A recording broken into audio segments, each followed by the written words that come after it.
Hello,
everyone.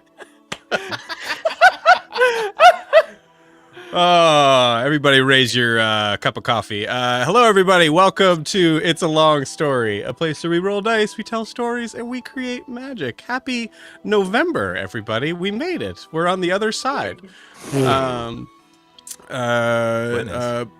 hook or by crook. I am so excited to run tonight. Tonight was possibly not going to happen, so I'm very glad that it is happening. Welcome to the happenings. This is It's a Long Story, as I've mentioned before, and we are here with the beautiful, the amazing, the Unearthed Arcanum. Everybody take a look at your camera, wave and say hi. Hello. Hello. Hi. Guten Tag. Hello.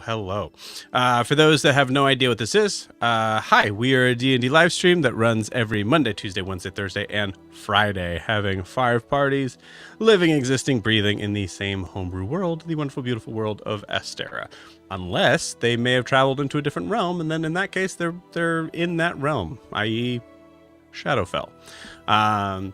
So, if this is your first time watching the channel, hope you have the most fun. Thank you all. Thank you. As I have mentioned, I'm going to try to figure out how to be able to probably put this in a different sort of way, but this will be the last time I'll put it in this context. Very short in the announcements. The Brass Light. Check it out. It's our Thursday campaign. It's steampunk style. Kiki's in it. It's amazing. We had our last session last night was awesome. It was super cool. Kiki almost took one of my main guys and completely changed a storyline, which was very cool.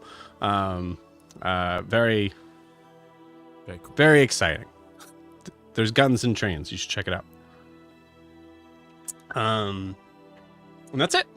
That's it for the announcements. So the only other thing I have to say is that if this is your first time watching the channel, and or if you want to support the channel, the best way to do so is to like and subscribe where you're watching this.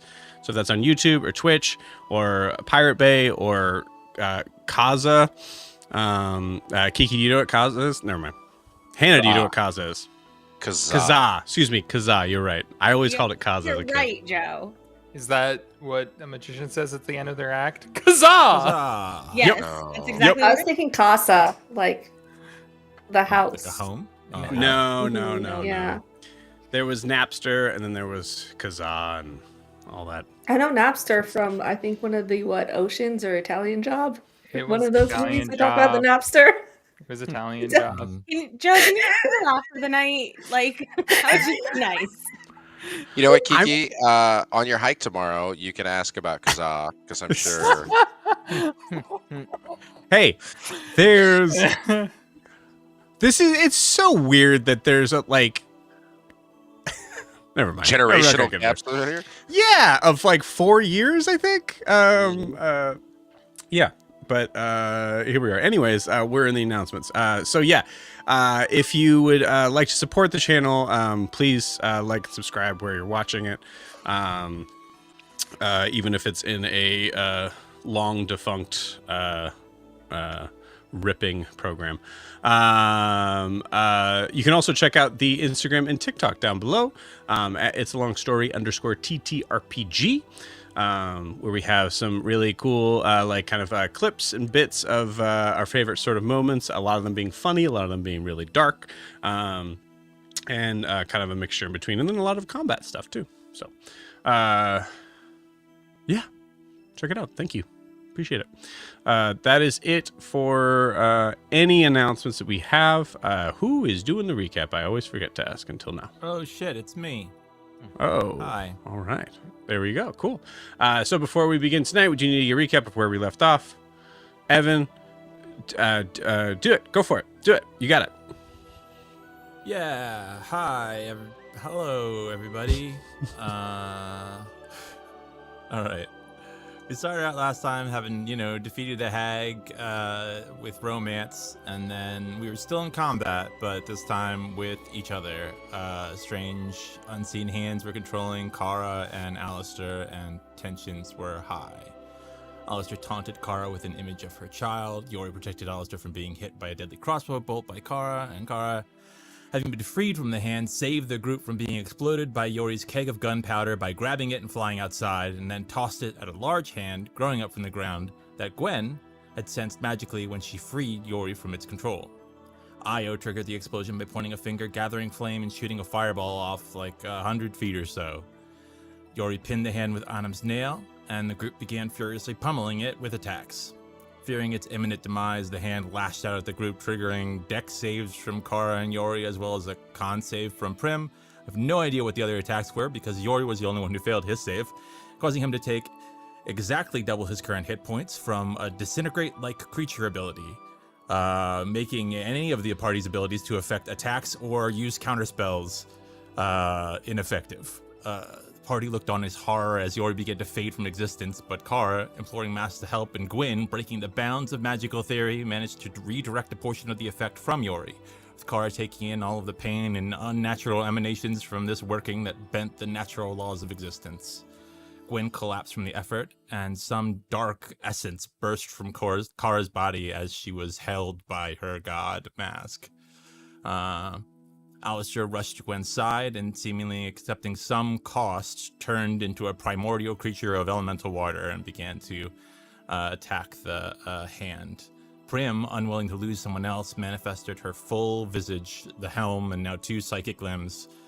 And so the remaining party just beat the shit out of that hand, and then Prim grabbed its dwindling essence and crushed the existence out of it, or squeezed it. The house that had been that we had been in collapsed into itself as if it had never been there at all, leaving only the cauldron, and the party began to deal with the aftermath of the battle.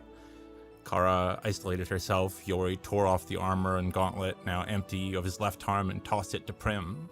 Alistair began trying to bring Gwyn back from the brink, and Prim went to go check on Kara. Io furiously assaulted the remains of where the hand had been, and grabbed Yori's spear and tossed it back to him.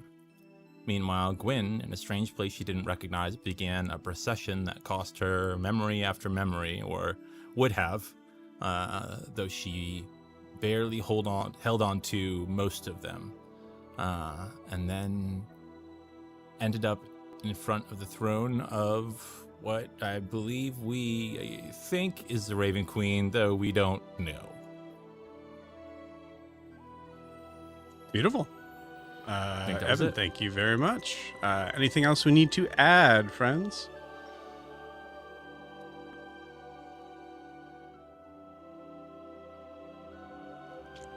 All right. Beautiful. I think we are ready to go. You guys ready to go? You guys want to play some D&D? Hey! Is that what we're doing? Hey. I think Yes, so. Yeah. yes, it is. That's what you hear. This is not one of your work conferences. Oh. This is, yeah. If you thought, you're wrong. Or maybe it is. I don't know. Mm-mm. I think I'm in the wrong class. You sit down, sir. You can get credit for this one. Okay. Beautiful. All right, Double let's major. get creepy, y'all. What?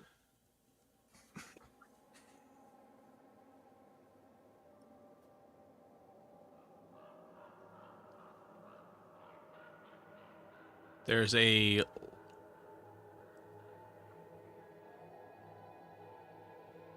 long, chilling moment sitting in pitch black.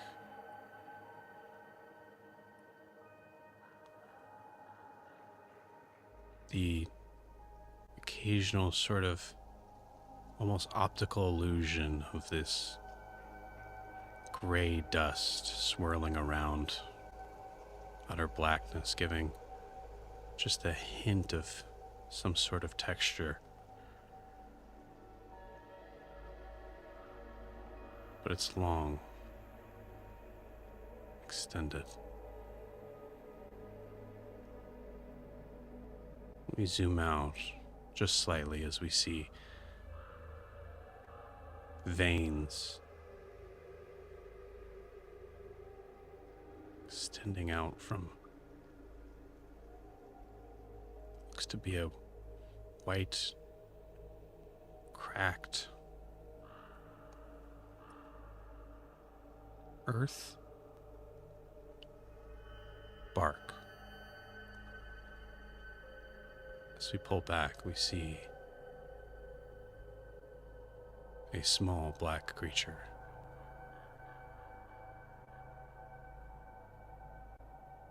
Resting on a branch near the tree trunk.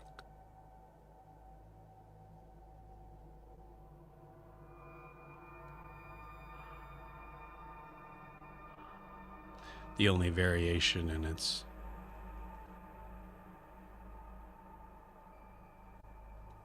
color is the shine from an unknown light source.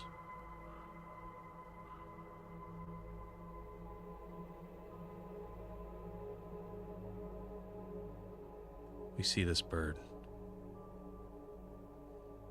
look up suddenly, as if receiving command, a summon.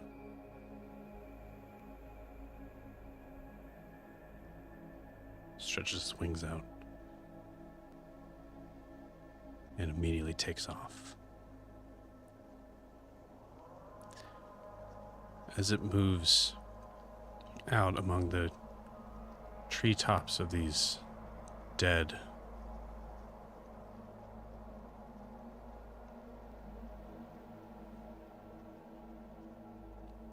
ominous, extending branches out like hands looking for sunlight. We see figures just below it.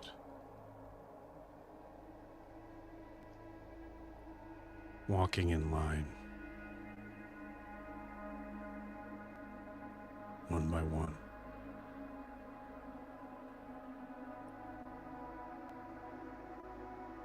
Heading somewhere deeper in the forest. The camera moves to catch up with the raven that is now pushing out towards a mountainous region.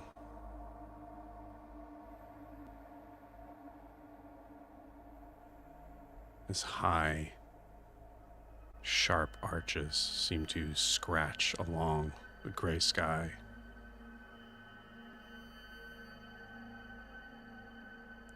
We see a staircase forming out from solid natural rock.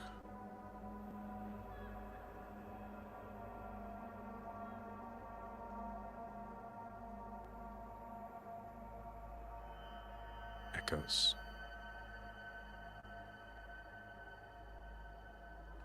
Bouncing off of stone walls. It's sounds of a mausoleum with no bodies to deaden the noise. We hear cries. Whimpers.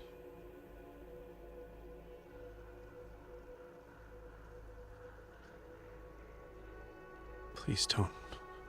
No, just stay with me, please, please. Just one more minute. No.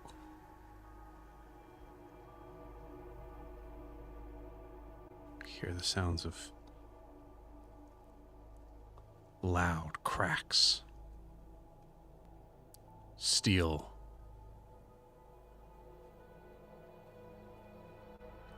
grinding against steel.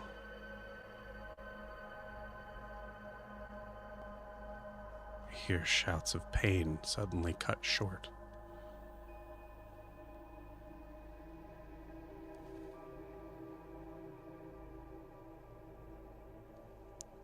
As we move further in, we see columns lining left and right, shadows casting milliseconds of scenes of those that are breathing their last, sparking out as if lightning strikes.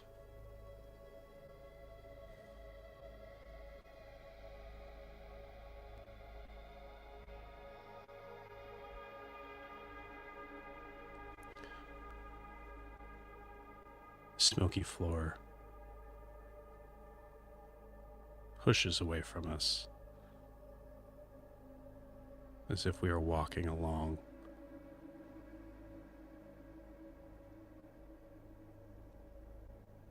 The stone walls, stone floors, stone ceiling, everything pushing away, revealing two figures.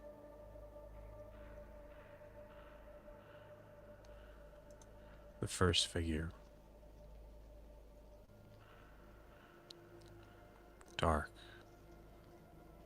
menacing, humanoid, but with features that are too big, too tall.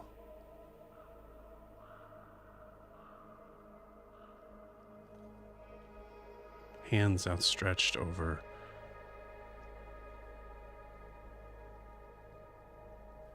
an obsidian carved throne.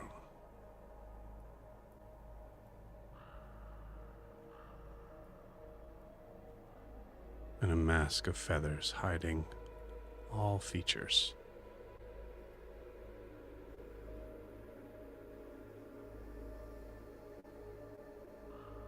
But a mouth, and a chin.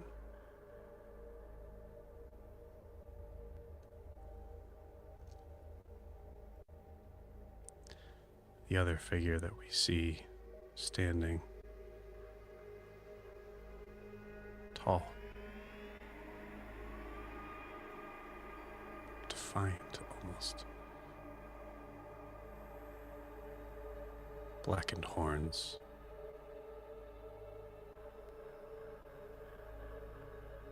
Somewhat frizzy black hair. And a complexion that we can tell is dark, but is hidden away as there's no color here.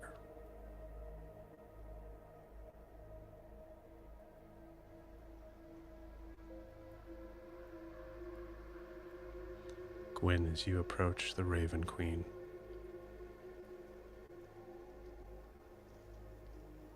what thoughts are in your mind right now?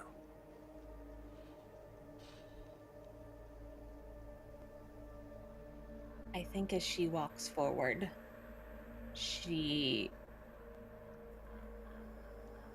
is thinking how similar but far different this is from the last time she met Beatty.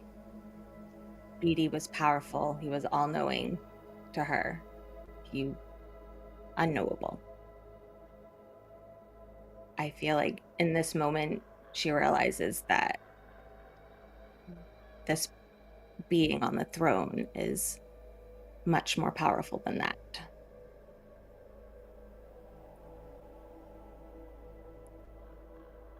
And for once, I don't think that she's attempting to hide the seriousness or hide from the seriousness of this moment. Or her fear. And then she's thinking of her friends.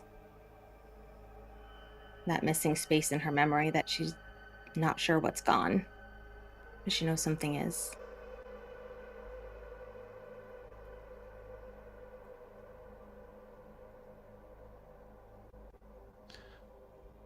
As you think about those things, there's a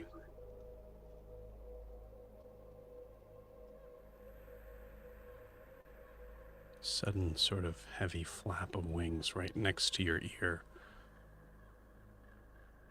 As a large raven seems to swoop just close enough to your head, reaching up and grasping.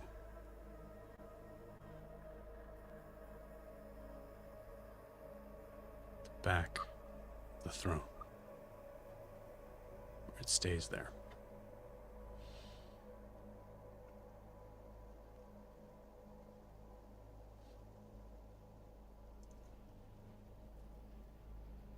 Do you know why you're here?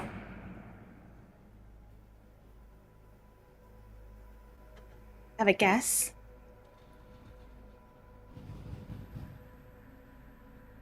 I stopped something from happening.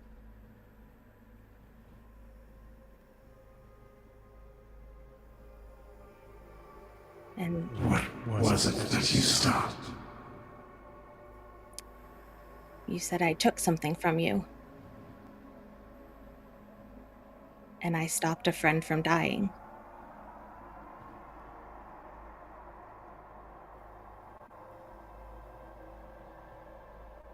Why? That's not how his story ended.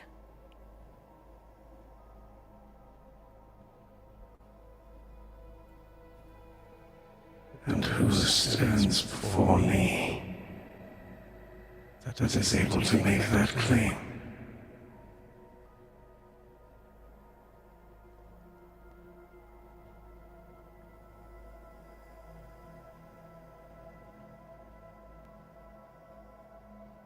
Have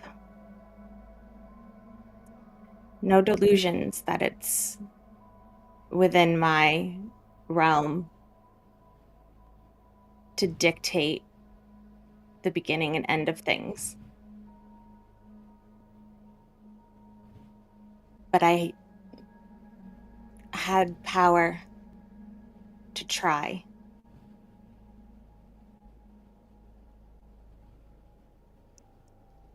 And so I tried.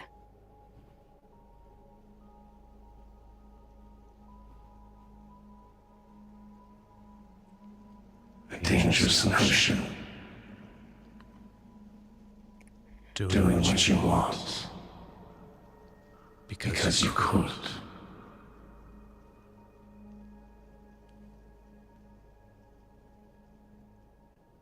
I think it's equally dangerous to do nothing because you think you can't.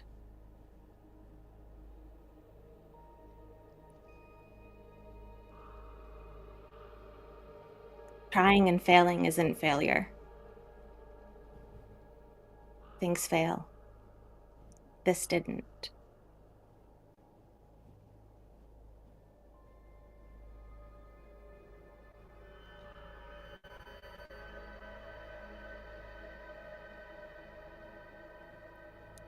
I can't say.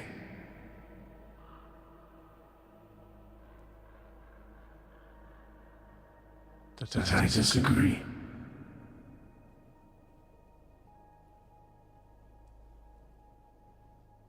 Unfortunately, you have kept me from doing what I do best. What I gathered the power to do.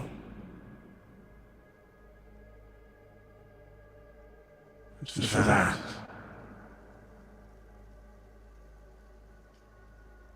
you are here.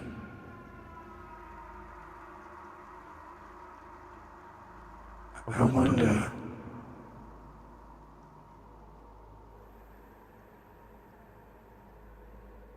if you're willing to trade that soul you took.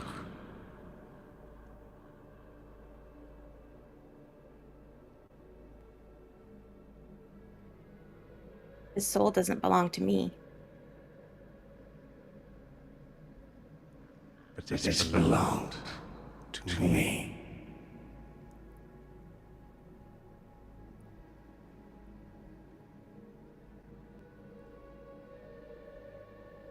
What's your price?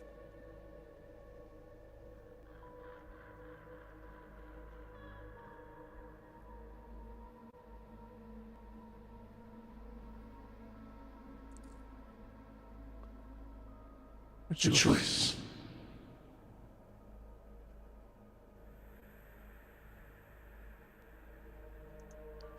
In this moment, you see a large, 20 to 25 feet high, black chasm seem to appear.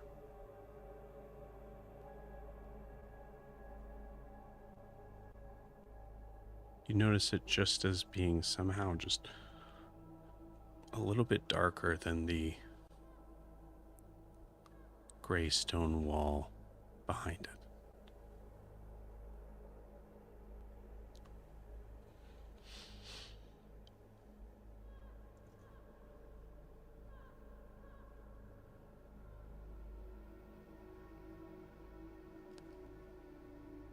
You may choose to pass on.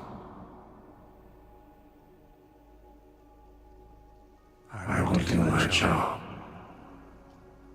in finding the place you deserve. Or bring me another, that I may pass judgment. Joe, you broke up a little there. I didn't get that. Or bring me another, so that I may pass judgment.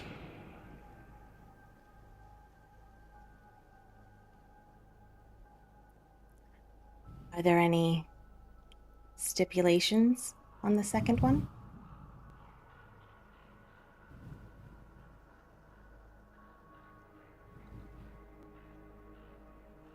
There are a few.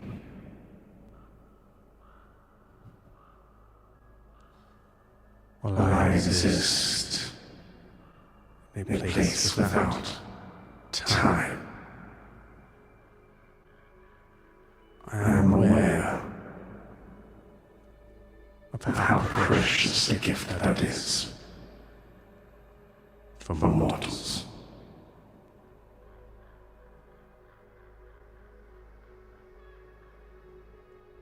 So,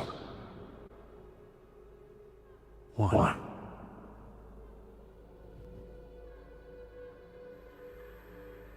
You have 1 year.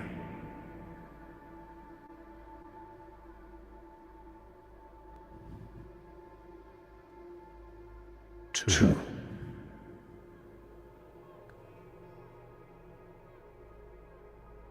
It must be a soul of my choosing.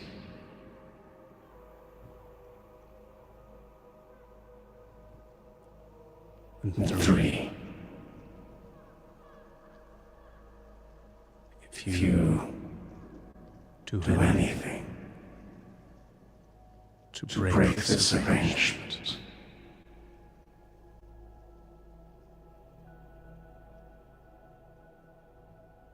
you will choose to have the lesser fate.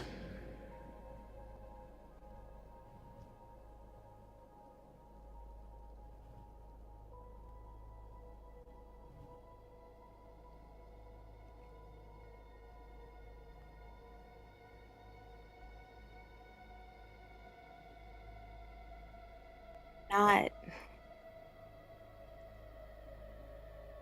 afraid of finding out what comes next, where you would choose for me to go. But I have a job left to do up above. So I'll take your deal. The year.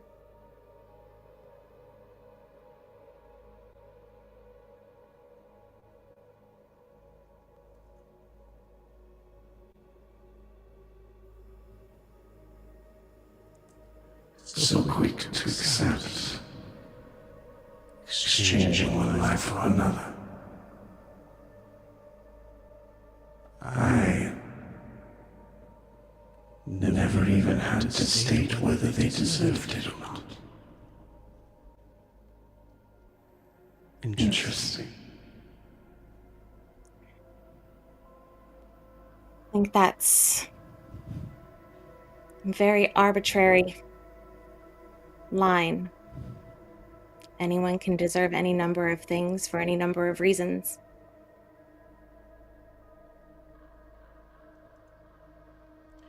You see her kind of lean in close, and at this point you see the eyes that are fully blocked in the mask seem to get close enough to you can actually see detail around the circles that are in there, but you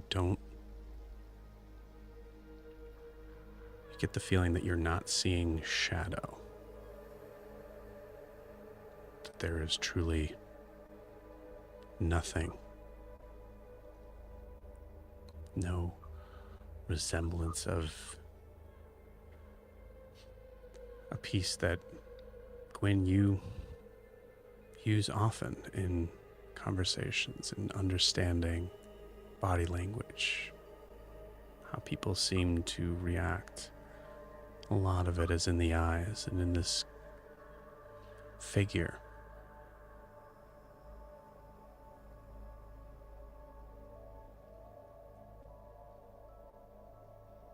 You don't see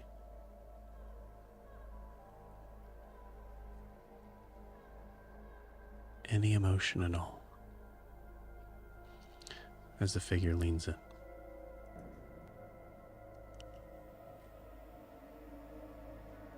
Of that, I couldn't agree more.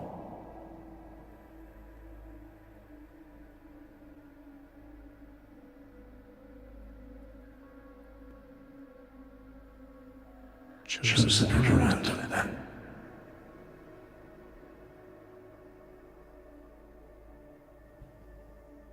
Sorry, what was that one again?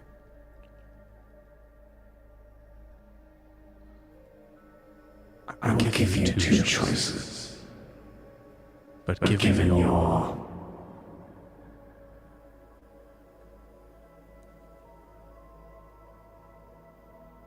disillusionment to the concept of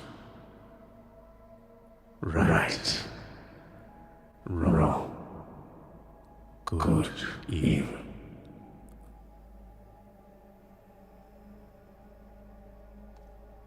I will hide their face and let you decide.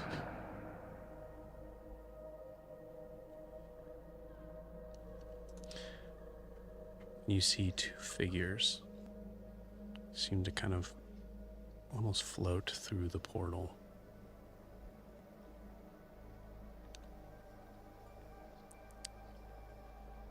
Both of similar heights.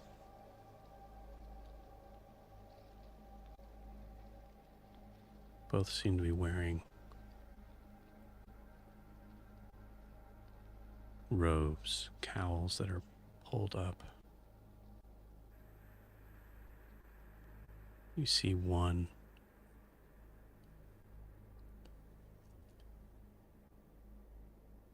is bending down suddenly and looks to be lifting something up.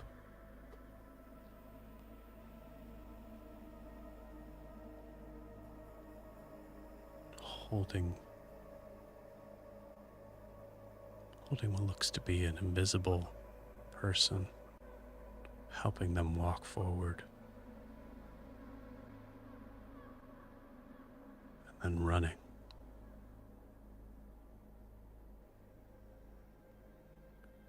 The other sits back in an invisible chair.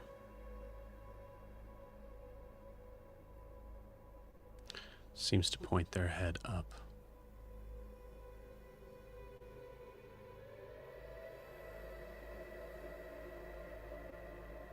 Nodding.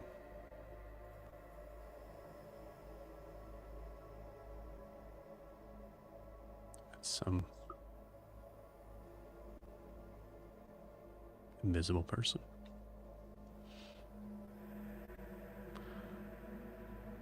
Which one do you choose, Gwen?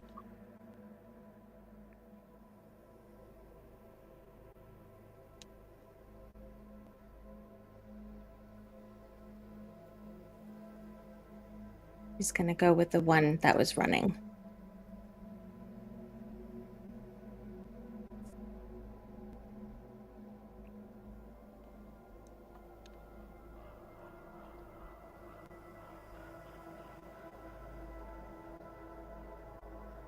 Very well.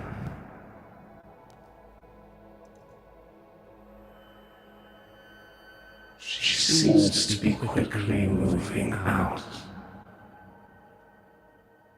But currently, at this moment, she is at Erskine. Her name is Sarah.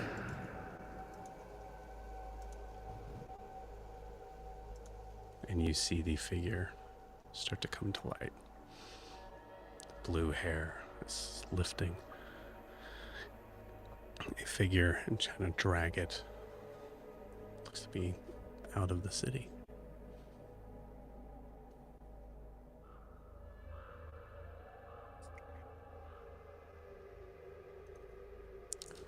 More fiction will follow.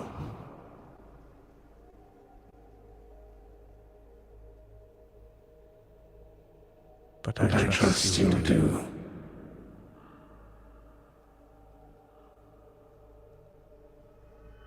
The smart thing.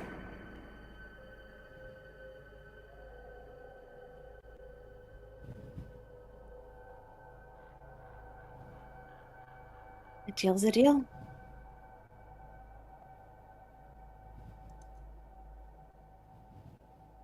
I wish you good fortune, Gwendale.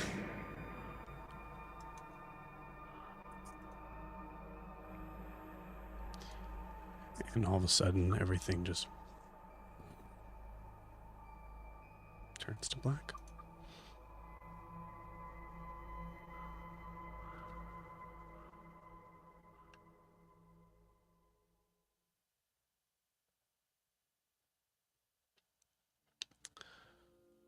For the rest of the Unearthed Arcanum. Collecting yourselves, your fallen comrades,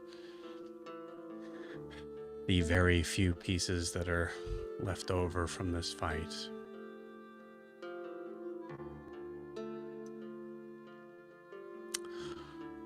What are you all focusing on? What has your attention? I know Kara had moved to like sit up ahead of Gwen. She had her head resting in her lap while Alistair tried to heal her. So she's just kind of holding Gwen's head in her lap, just kind of, brushing her cheeks, consistently casting guidance in the hope that something will help. Because Mask said it's on her, there's nothing we can do. And she's just going to, as Alistair's doing what he's doing, she's just going to keep looking down at Gwen saying, we can't help her, we have to trust her. She can do this. Sorry, are you trying to cast guidance on Gwen? Yes. I'm gonna not let you do that. Sorry.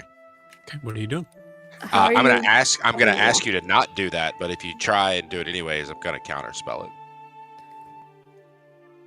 Why? Why we're trying to help her.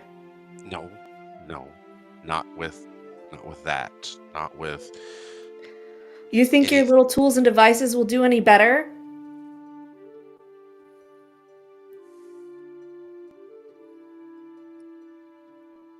I'm gonna ask you once to back off. Now is not the time for that. Gwen just did something that no one could ever do. It shouldn't be possible. I know, I felt it. Then don't add to whatever caused this. Whatever she did, it's on a different Alistair, level. I'm so sick of you trying to tell me I can't help people when they are in need. I'm not telling you Braun, can't it's help her. Gwen now. If you Yes, want to you help are. her, don't use anything from them. Okay? Gods. Yeah. Orphans of devotion. They are useless in this right now. Kara, If you you- feel a hand on your shoulder as Alistair's saying this. It's okay. Maybe There- she's kind of like magicked out, you know, like overdose. It's like she had too much. But any magic, she needs a break. But I don't know any of it. I'm not saying you can't help her, Kara. Just saying not like that. I don't know of any other way. There's magic older than whatever theirs is, older than what Gwen and I and Io do. It's been there before the primordials, before the gods, before any of it. It's hate and anger and love and friendship and happiness. It was all there, all of that before there was anything else. If you want to help Gwen, reach into that. Are you seriously trying to tell me that I need to heal her with the power of friendship right now? I'm telling you that if you try and cast anything else on her again, I will kill you. Please, All right. don't. All right. Hey. Alistair, where's your bag? The bag of holding with some of my stuff in it? It's right over there. All right. Thanks. And I'm going to go over to the bag of holding and I'm going to get the other keg of gunpowder that I have, as we recovered one from the warehouse and then we were given one by, what's his name, who got all our stuff. So I'm going to take that out and I'm just going to sit with it. Hey, I need your help. I need everyone's help. Just not. You clearly don't need my help.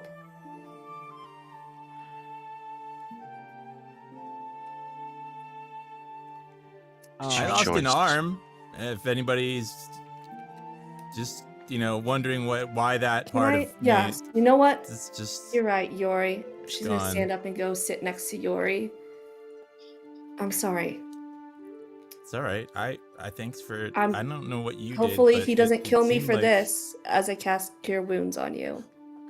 Oh yeah, I am. Oh, that is way better. Wait. I'm gonna cast it twice. Okay, because it's just above board, I was at 16 out of 80. Ooh. You get 24 hit points back. As you That is- see the shadows coalesce around Yori. Oh yeah, that works really I- well. I can't bring back the arm. I'm sorry. That's right. Yeah, I know a little bit about it. That's okay. I didn't use that one that much. I got the other one, and I don't know if the gauntlet's gonna work. That's sometimes you need both. I can put 2 on 1. I don't know. I gave it to Prim. I hope at least it's good for punching. And weirdly, I feel like it should bother me more. But It just it doesn't happened. hurt. Yeah. So And Prince I'm use a seems to be- channel divinity to get a second level spell slot back and cast it again.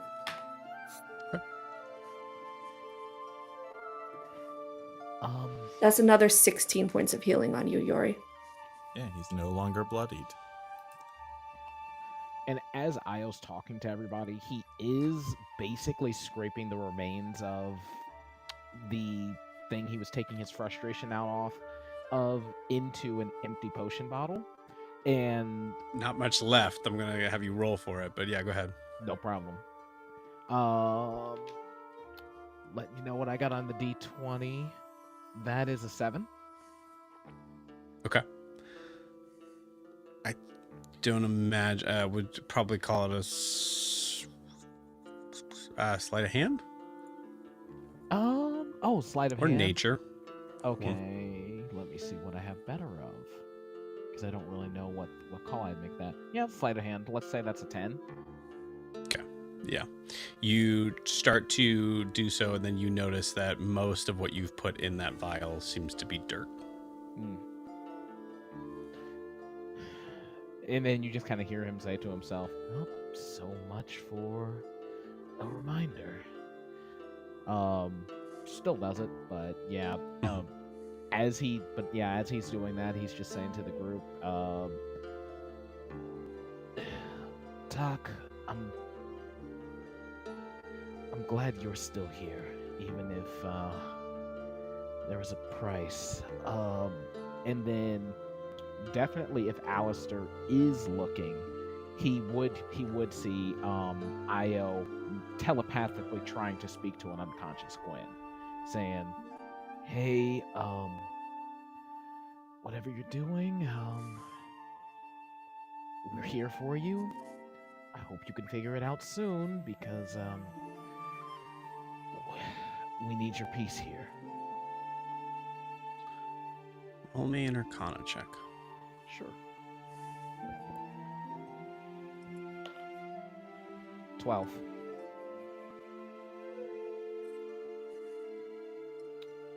Oh wait, I said 12. Scratch that. That's 15. I read a 6 as a 9. Nice.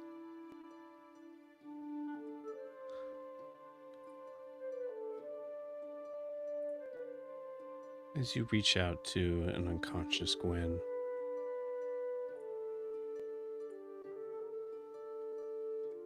there's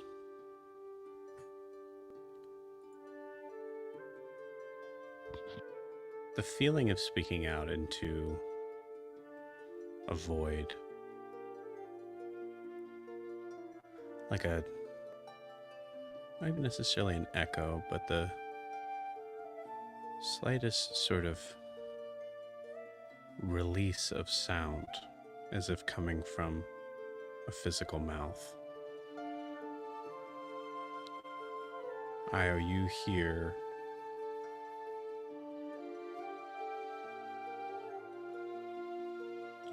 your casting ringing out of your mind, as if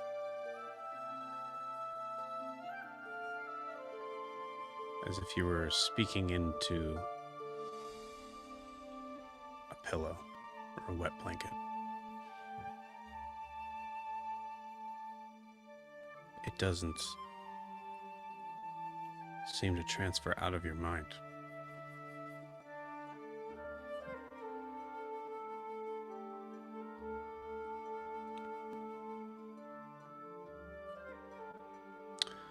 Prim, what are you up to? I think, kind of seeing everybody trying to do their own thing, Prim is going to start perimeter checking at this point, because she is worried that something noticed that this power is gone and something might be coming to figure out what happened. Okay. Give me a perception check. You got it.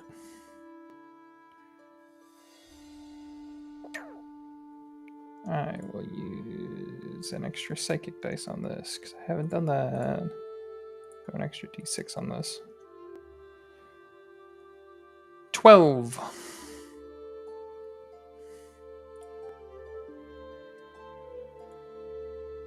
Okay. With a 12, as you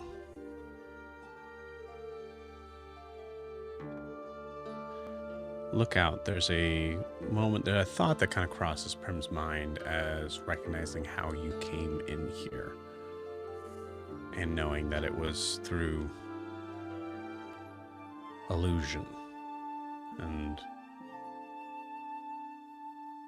as you're walking around, there's a part of you that's trying to kind of determine whether or not this illusion is still up.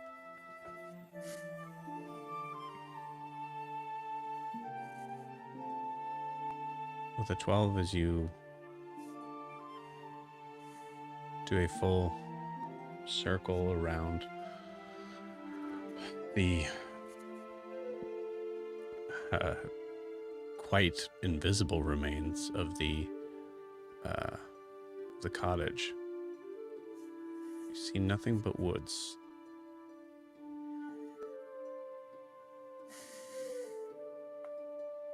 But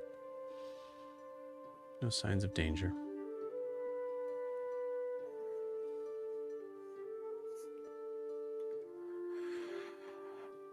That's good for now. I think she'll kind of come over next to Alistair and Gwen and just... How's she holding up?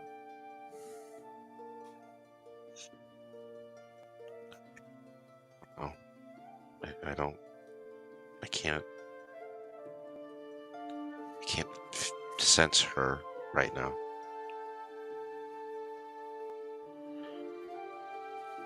Look,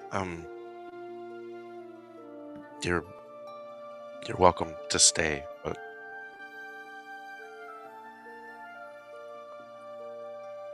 I need to talk to Gwen. If you're okay with that. If you're okay with me if you're okay with having me here, if you're uncomfortable, I'll walk around a bit more. About that time, since I first got over there and pulled everything out of my bag, and in the conversation with Kara,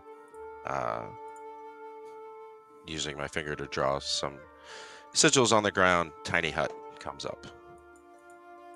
And it is just Gwen, myself, and Prim inside it, because Kara walked away. It will be opaque, so you cannot see through it. And I will lean forward and put my hand on Gwen's face and my forehead to hers, and quietly whisper, You didn't let me finish last time, Gwen. I said that I would spend the rest of my life trying to find the words to adequately describe you. But that wasn't true. I found the words. The word. Love. I love you.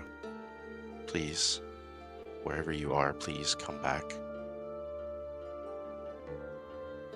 Please. I have given whatever I haven't given you to her now. And I need you here to help me. And I know that's selfish, but you have to come back.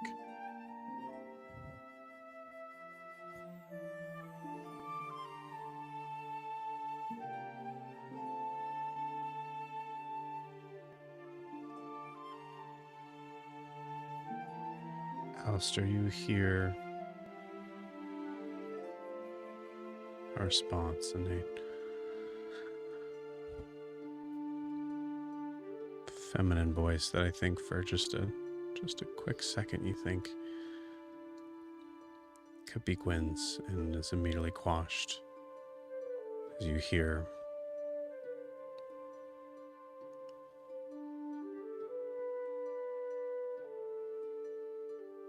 I'm sorry for what you're going through.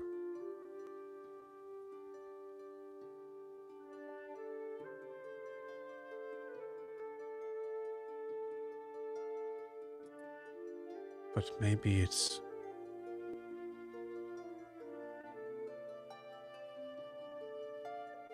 a good time to remind you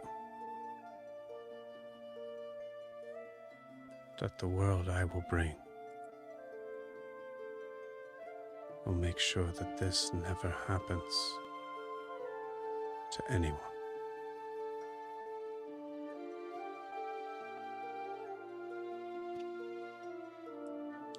Out loud, a world without her is fucking pointless.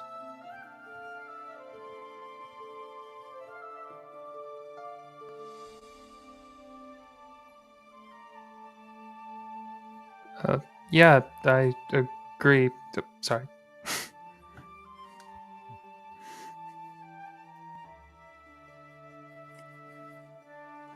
And perhaps you still haven't found enough of it. And with that, Gwen, you wake up.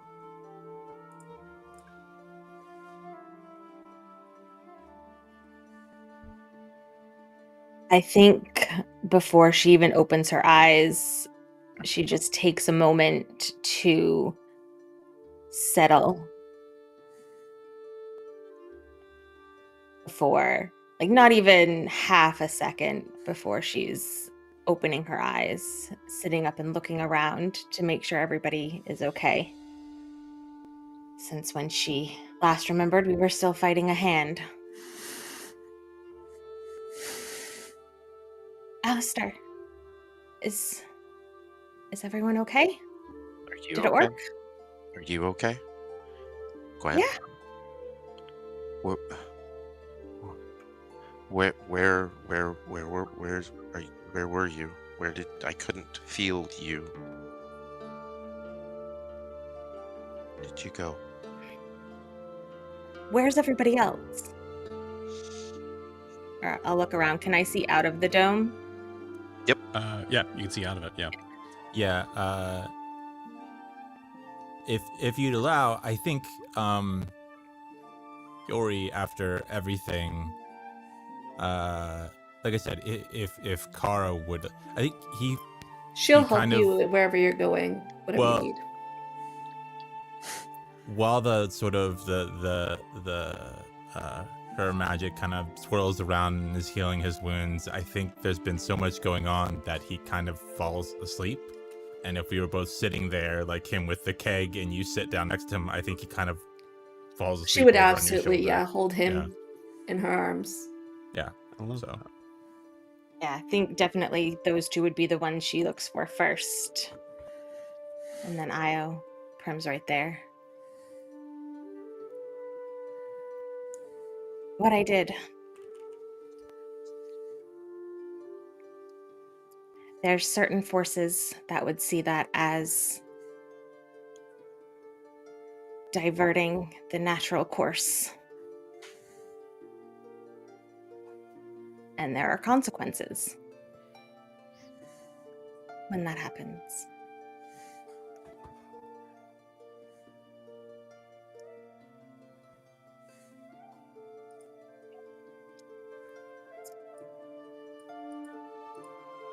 Here, let's get you up. Yeah. I'm okay, really. I think I'm physically, at least. Why is everybody else out there?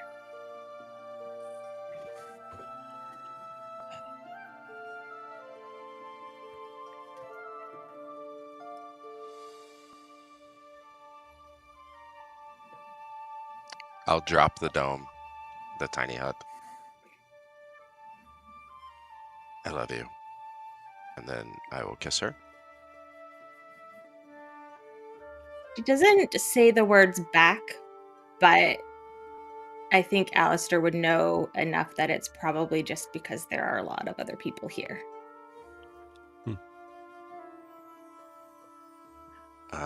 And then step back, straighten my vest. Prim bear hug tackles. You very easily can do that. She can't resist. She can save against you for her life. And just You all, holds for a you all moment, see and then just that. yeah, you just see Prim just tackle Gwen. Except for Yori. I think Yori is probably, yeah. Yeah, I think Kara's like kind of holding Yori in her arms, her eyes locked on Gwyn. She will not look at Alistair. Io definitely jumps in on that now 3-person dog pile, and he's like, "Now, since when were you in the habit of ignoring my calls?" You sent a message?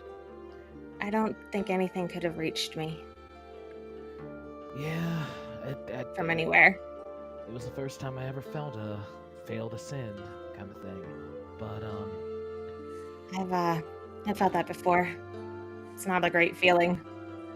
yeah, so does this mean it worked, or well, at any rate, I'm just glad y'all are all here.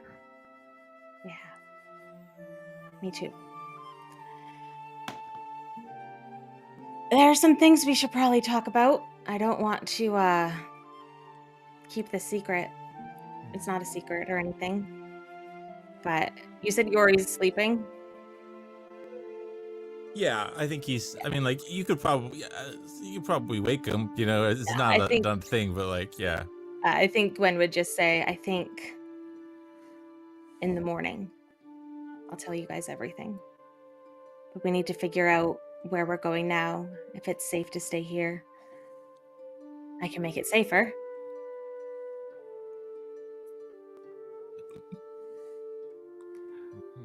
Thank goodness someone has some sort of magical, dwelling we can all stay in.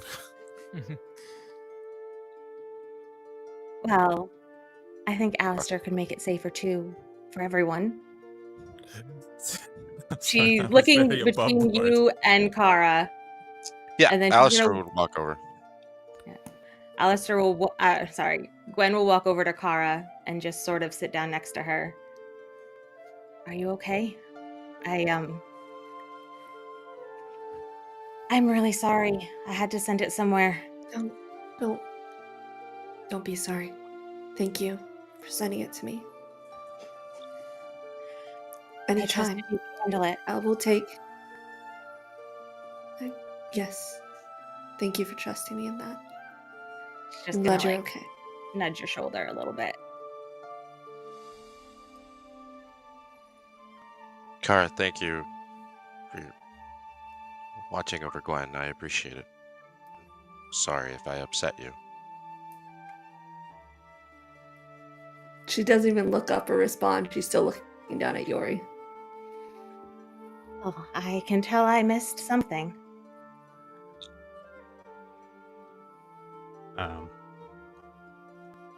As this is going on, notably Prim, actually, I forgot to mention this in this 12.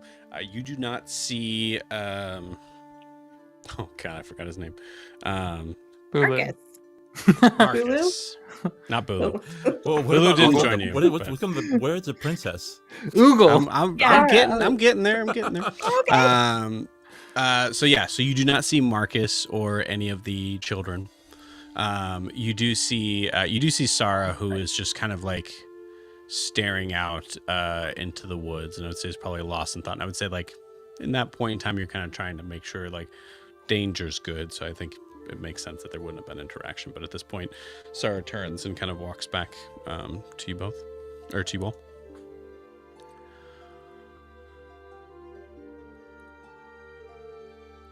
Everyone okay? As long as you don't stab me again.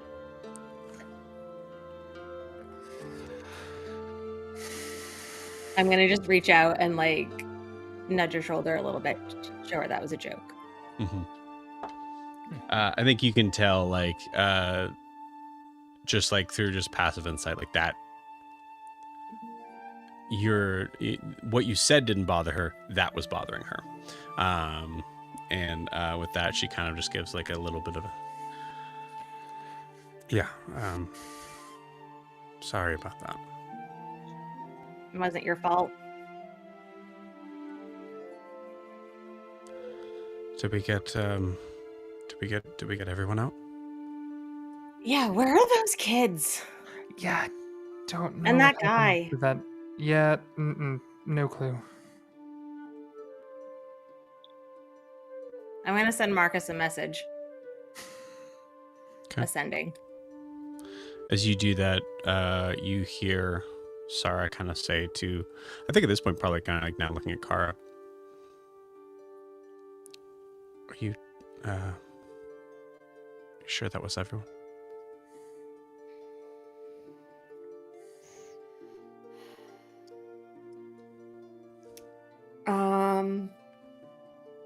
Do I still see the tree trunk disappeared when I came out because that was all in illusory world? As far as I saw, Sarah, that was everyone. I'm sorry. It's okay. At least we made sure it never happened to anyone else.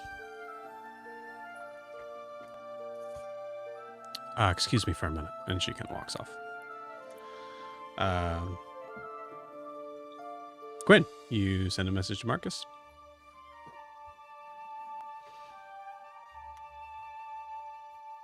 He didn't tell us his name, did he?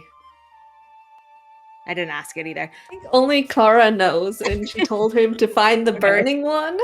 Yeah. To deliver Um, him and the children, yeah. So she's just gonna say, "Hey, you, guy. Where are you? Where are those kids? Get your ass to the clearing. It's not safe out there." Yeah. Okay. Who is this? Idiot. Never. She just Okay. says out loud. All right. He doesn't get that. Oh, you might, because the spell wasn't done yet. Never mind. We're out here. Where are you? She's going to send another message. Somebody didn't use any of her spells. Probably easier for you to tell me where you are. What's around you? We'll come get you. All right. There's a like a stone wall with a bunch of vines wrapped around it, and like a walkway, like a terrace, like a stones above my head, and I walked through, and we're here now. There's a lot of, done. yeah. There's a lot of, and that's what you hear. Where did you find this guy, Kara? He's useless. He was fairly. He did actually. I think he died at one point, but it's okay. I brought him back. I'm not quite sure. His ghost was about to attack me.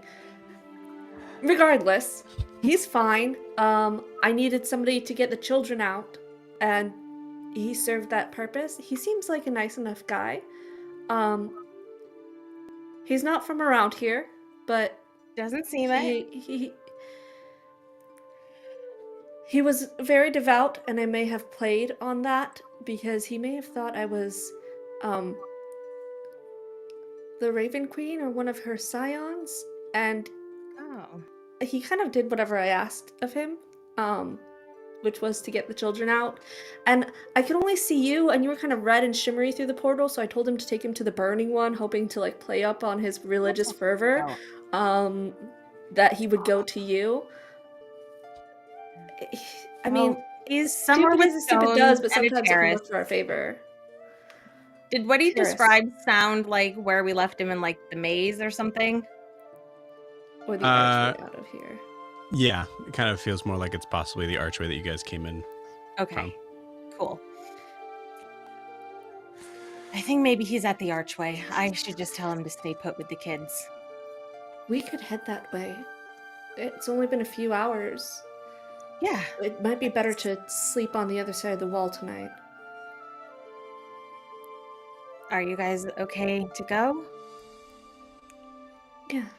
Do we want to set up a Neuralink? At least I can set up a couple of people And I can telepathy take, Yeah, we might and as I well. can take the other It half. can't for a couple hurt. hours. Okay. So you two should link to each other and then branch out from there.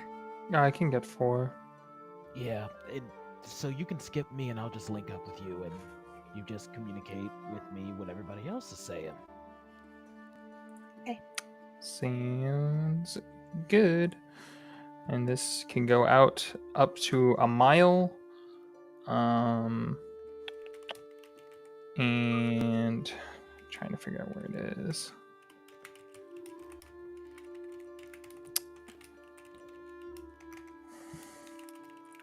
I think Good Yori kind of for- wakes up at that point and looks up and just kind of goes, "Oh, you're still here. That doesn't usually happen. Thank you."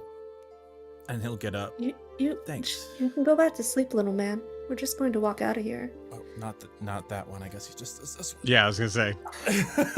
Hey, It's all right. I'm fine. Yeah. so confused about what just happened. Huh? He I stretched, stretched but he both stretched arms. with 2 arms. So I was okay. like, oh wait, nope, not that way. Yeah. Gwen is gonna go over to Yori and just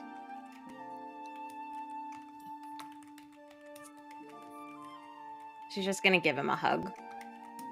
Oh, A little easier to do. Too soon? Thanks you. Sorry. Sorry. I thought she said she didn't like hugs. Jeez. It's not. So It's always only a half hug with me now. yeah. It's like Between one the of two of those us, we have a really- full hug. It's like one of those really awkward ones where she's not sure where to put her other arm because like and then she's It's fine. It like, doesn't pat on the hurt. back. It's fine. It's and Kara healed most of my wounds, so Okay. I feel much better. I guess we're going. Are we staying here? No, I think we're No, gonna make it no. back to the portal. Okay. Well, I guess are we going? Alistair. There's still something here. Yeah. As you look at I imagine there's no grass that kind of like it's just this like flat mound of dirt that seems to etch out the basic shape of the cottage. But you still see, after everything disappeared, there's still this one lone cauldron.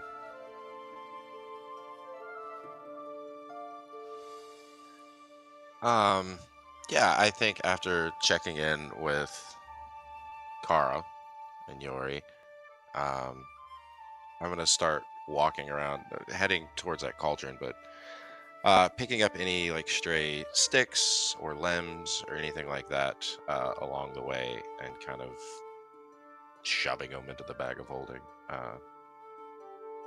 and then walk over to the cauldron, which there is a dead creature inside. As you walk over to it, you notice the liquid around it seems to have this bright kind of very like almost like lime green that is now sort of become this like weird almost gel that is extremely opaque. You can't see anything beneath it. You do see the occasional sort of just bloop. I'm gonna pull out 2 empty flasks. Fill them both with the liquid. With one of them, DM. I would assume that as an artificer, I would have some chemical reagents with me to kind of test to see if I can, just using whatever I have on hand, if I can get a basic understanding of what this liquid is without identifying it. As you put the vial, try to kind of very carefully kind of set the vial into the liquid and push it along. You notice as you kind of put a stopper to it and, being able to kind of like add whatever sort of acid test sort of things that you have. You notice that not right away, but I'd say about when you start pulling your other tools out, there is a fume that is coming off from the glass. And as you're about to reach out to it, shatters. As you see the liquid kind of like now on the dark brown ground, or if you kind of put it on a rock, same sort of thing. It seems to seep in through whatever surface it's in, except for the cauldron.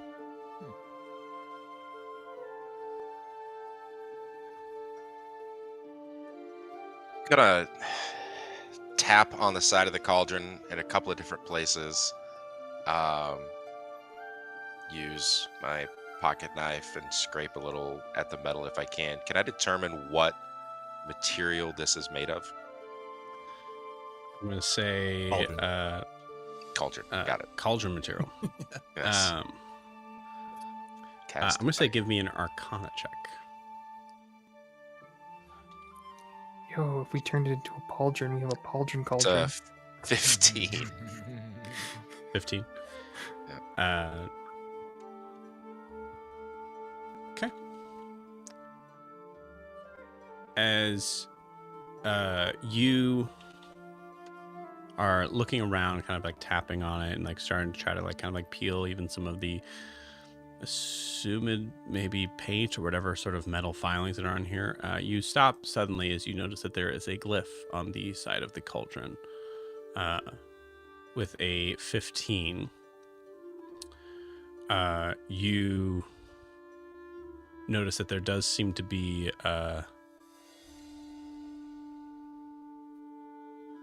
some sort of words.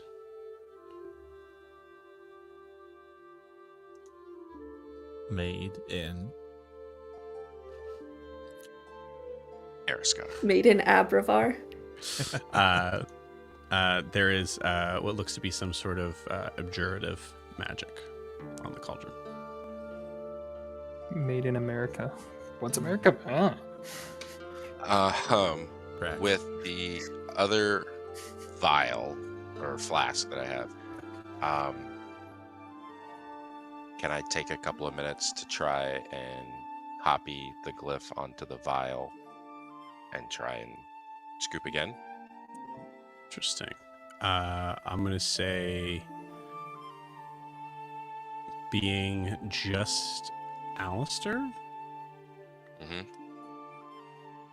I'll allow you to roll me a d20 and add your spell modifier.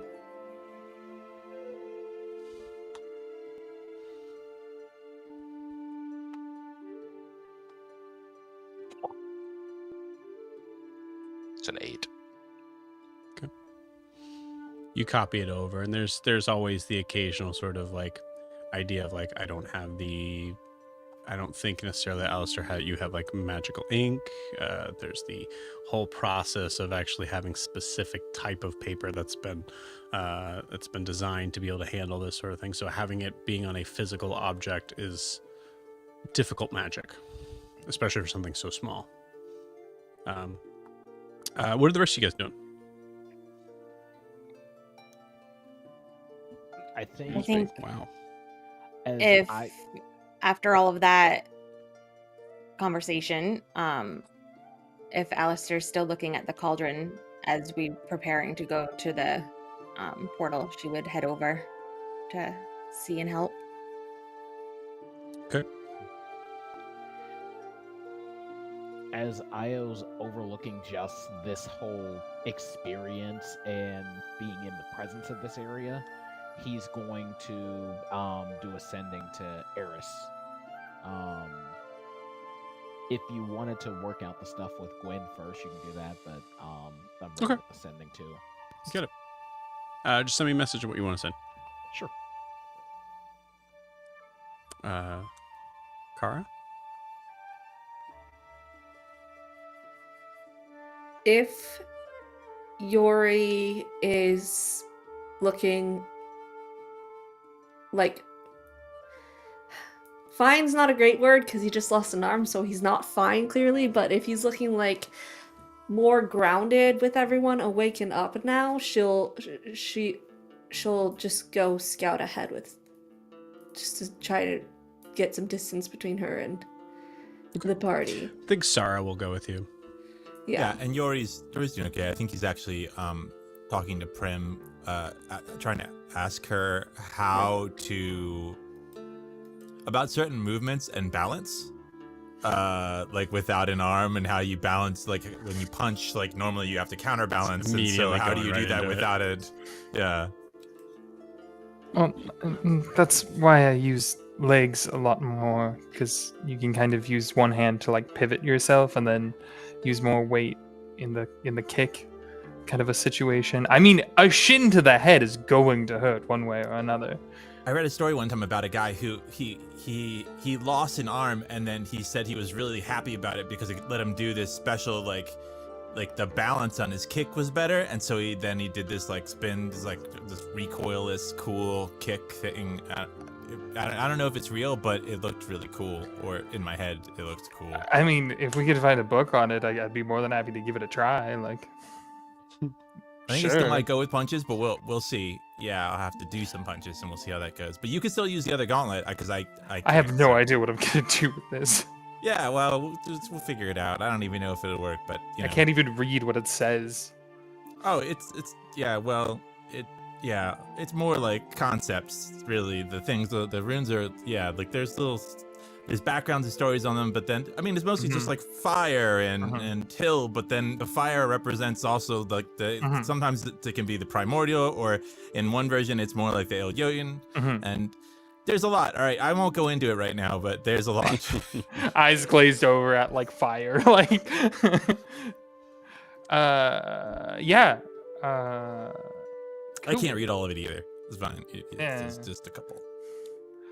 Oh, I wonder if now we can tag team against the Rune King. Yeah, that seems fair. I mean, otherwise, yeah. I think you still have to, you have to get used to it before it'll let you Yeah, kind this of do stuff. feels with it. really heavy. Yeah, especially because it's like I think it's shrank for my hands, so it might grow for yours. I don't know. You'll have to. I think you just have to kind of be with it for a little bit, and it sort of adjusts itself a little bit. I might be able to. But like, it is pretty almost- heavy. The armor is like a pretty heavy too. nunchuck? You can remove the arm part if you like. You don't have to have. Oh, keep that's that part. removable? Yeah. It's just the hand, the gauntlet. That's the magical one. Do you need the rest of this? I'll put it in my bag. Wait. Are you saying that your like armor, like kind of like greaves, is what's also stuck in the mask? I tore it I mean, I was like the gauntlet connects to the arm piece, and then he just put the entire arm part. Yeah, because that was all gone. Yeah, but the armor is magical too. Yeah, so Prim, you're definitely having a hard time trying to fit your hand on this thing. Yeah, no, that's why it's like I don't even think she was trying at that point. She's just like, what do I do with this? I love that. Cool. So, Alistair, as Gwyn comes over,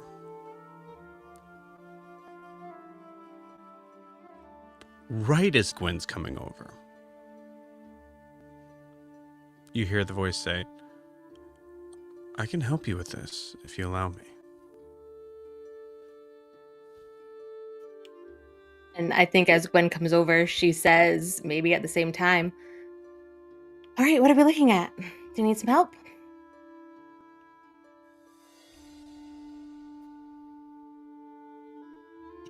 Yeah, I would like your help, Gwen. All right.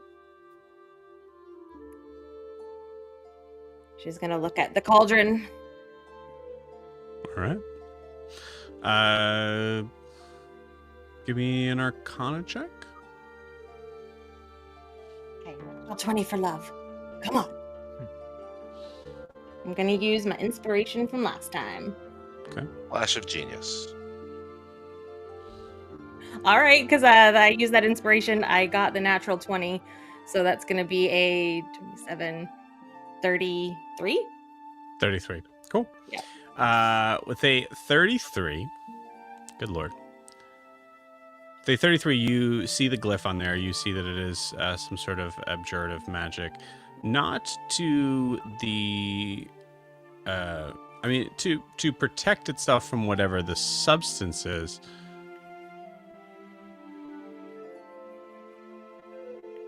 But I would say as you read through it, it's not really necessarily a protection spell as much as it is a shielding spell. Now, I know that sounds very similar, but in a weird way, it's focusing more on the containing than the protecting.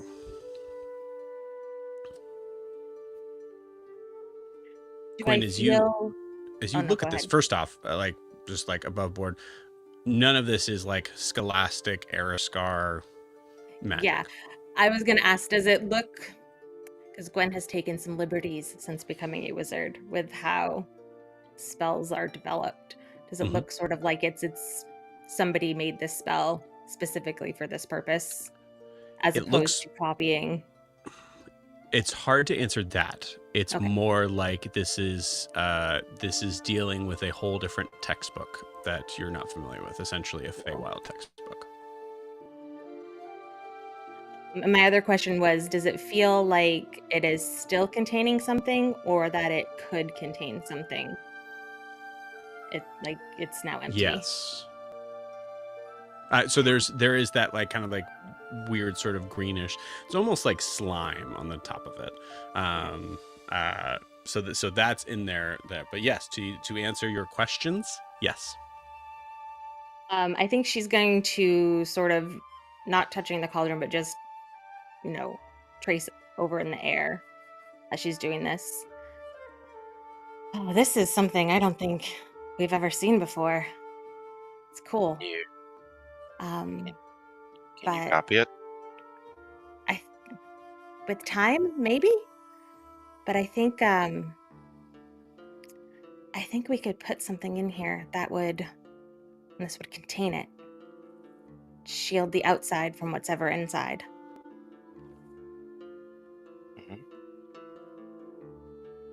She's going to take out her journal and very deliberately copy down what's on not her magic journal. This isn't the magic paper. This is just the regular journal.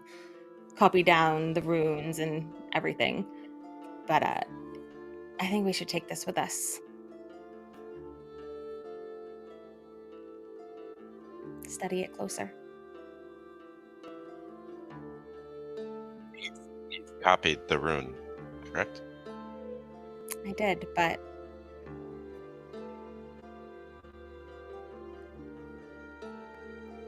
we could leave it. Make our own.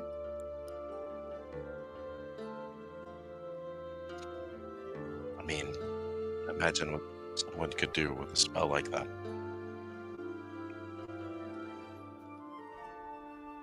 Do a lot of things.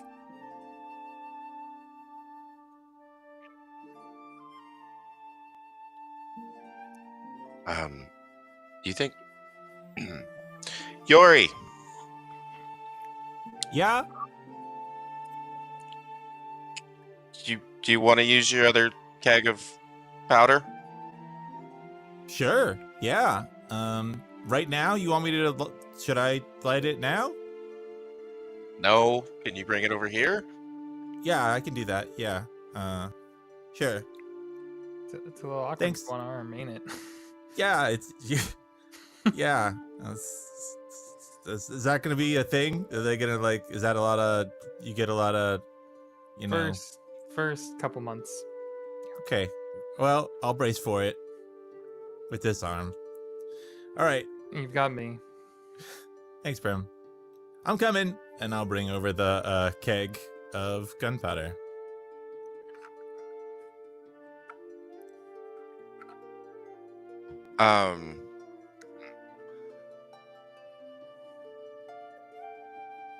Gwen, roll a perception check.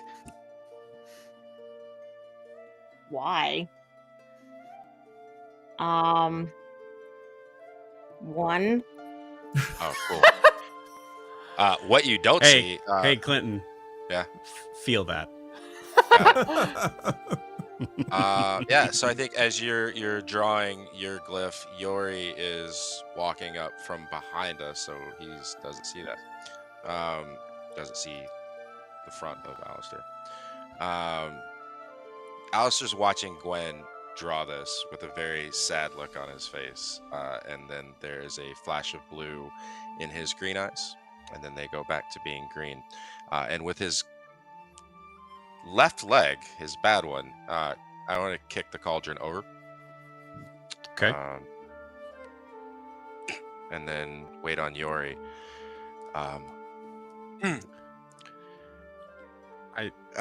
We could put the Give me- gunpowder. Oh yeah, If you're trying to kick it over, give me an athletics check. This is a heavy ass cauldron. it's fine. Let's do it. You've got to be shitting me. That's gonna be a 19. All right. Give me a second. Let's see something real quick. Just gotta check on something. How heavy it is.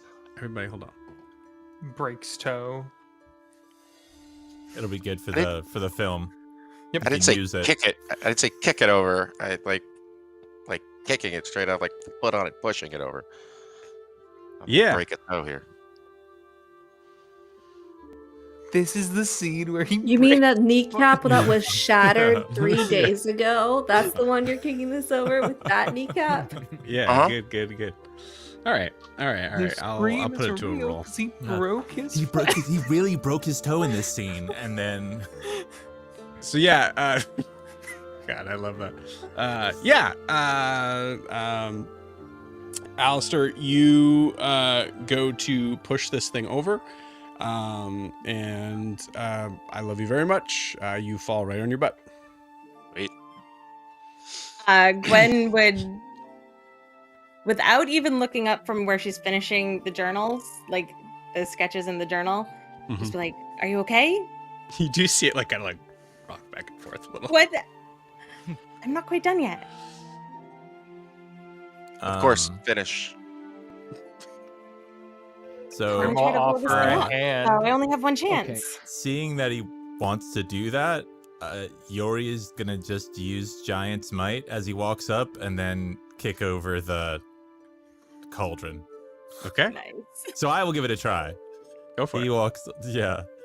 He does look at his left arm as he gets big, just in a hope that maybe transformation in some way, like restores, and yeah, then this is disappointing because that's not how that Awful works. Deadpool scene in my head happens just now. Little baby arm. And why not? I'll just go ahead and use what That else doesn't am I gonna do with happen. these charges? You said it. It's canon. It's not kids. No, I gotta. You have cursed me with this image in my mind. That's fine. You guys make the mid journeys from now on for that. Please don't. I don't want to see him. I'm immediately Writing it regretting down on my saying that. to-do list. Okay. I could make him animated now. All right. Something. Your wish is my command. So plus 12. So I'm using the armor, the charges in the armor that were left over from taking damage. Also, so it started at a 24, and it goes to a 36. Okay.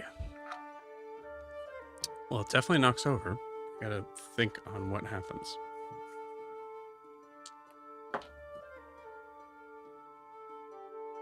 Gwen's just gonna take it and go, "Well, this will have to do."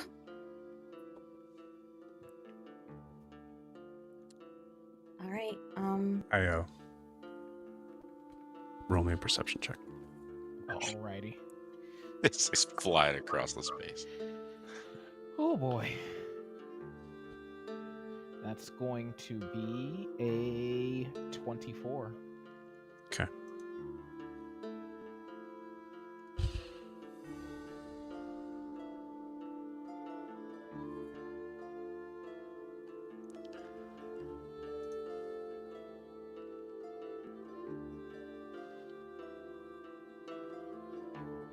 Also, if I was in any way able to do this, I probably would have been saying my sending right as this craziness is happening.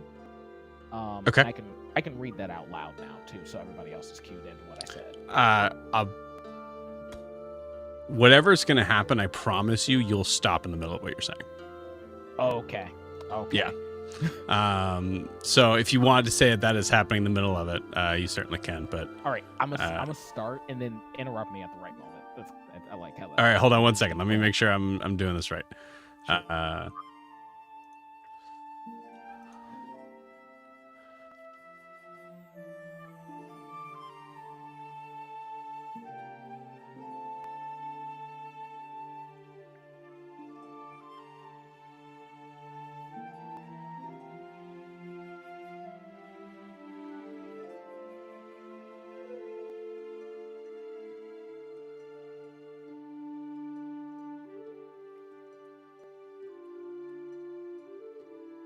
All right, go ahead.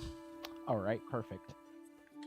So you see Io just looking kind of like in a contemplative way, just at the whole destruction of everything that's kind of gone on here in the past couple hours. Then you see him talk into his palm as the palm opens up, and he says, "Miss Craggle is dead, babe. Now she can't ever harm you again. I'm sorry I didn't let you do it yourself. I love you." So yeah, it's short and sweet. I like it. Say right when you say "I love you."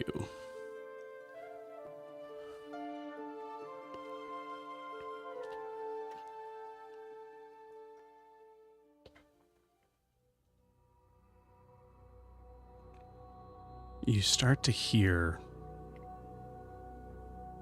a sound.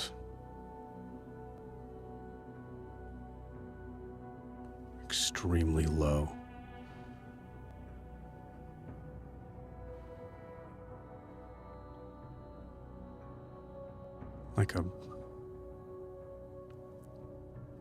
Like a rumble that is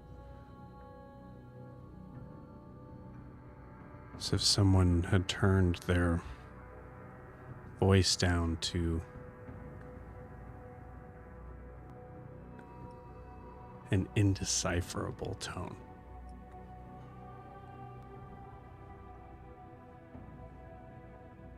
So you stop. I think in this moment you're facing away.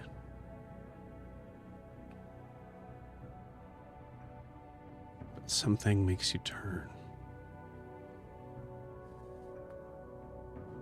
There's something alien, yet strangely familiar, like in a dream.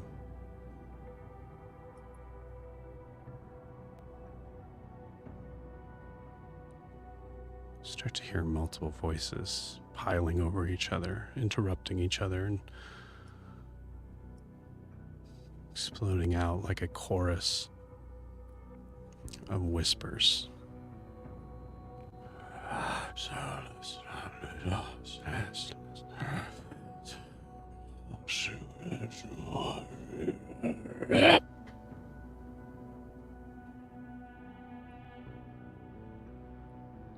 And you see something close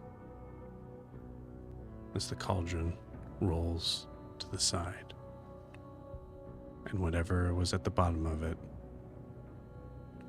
will never open again.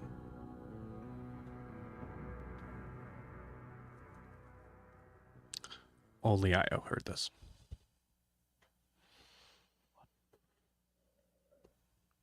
Is that what you're trying to do? What the hell did you guys do? I kicked over the cauldron. He said he looked like he was trying to kick it over, but he was using his, he was using the wrong leg. We don't want to leave it here. Io darts over to the cauldron, and he looks right where he just saw something close, never to open again.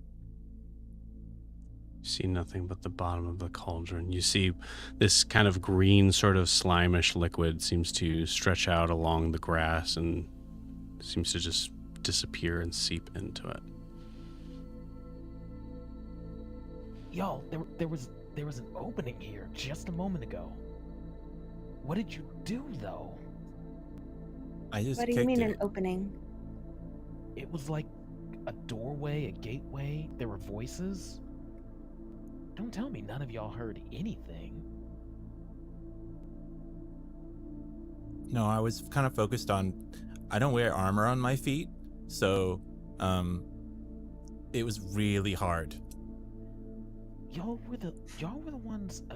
Sorry, little man. Maybe It's you okay. should sit down for a little bit. It's fine.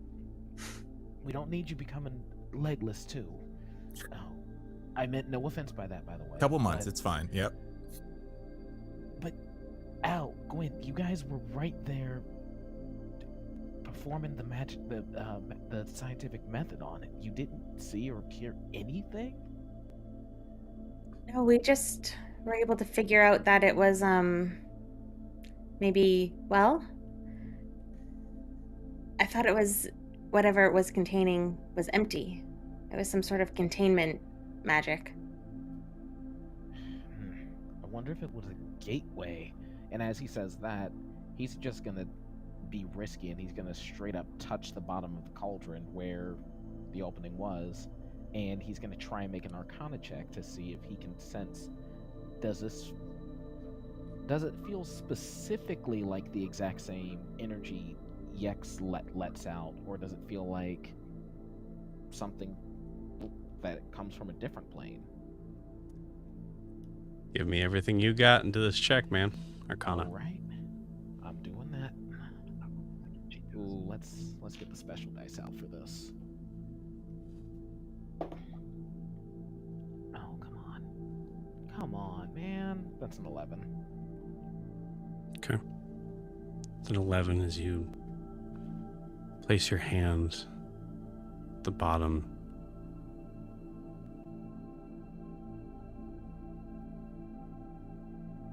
It's an overwhelming,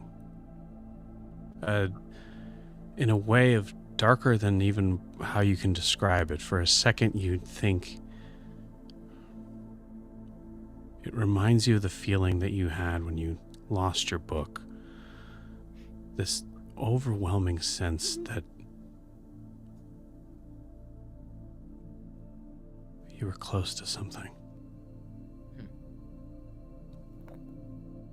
And now it's gone.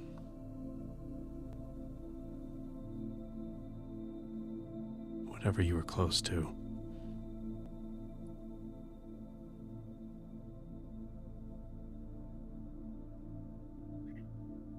There was answers there.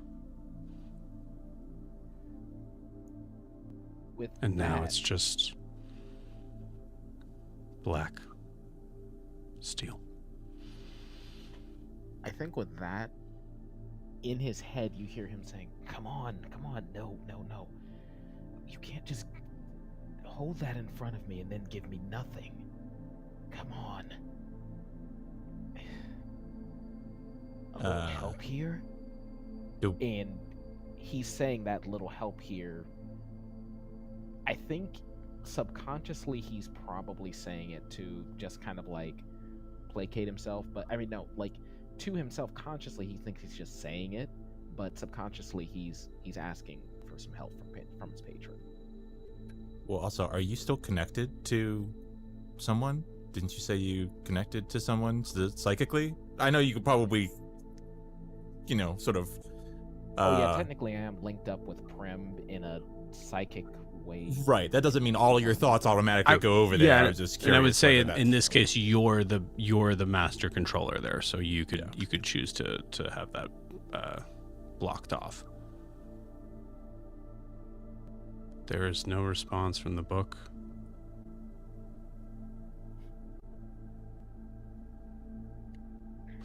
You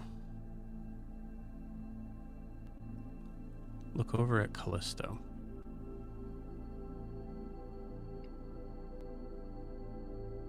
This figure is not good at depicting meaning, emotion, even understanding the concept. But you see him look a little more glum than he ever has before, as he's staring at where your hand is.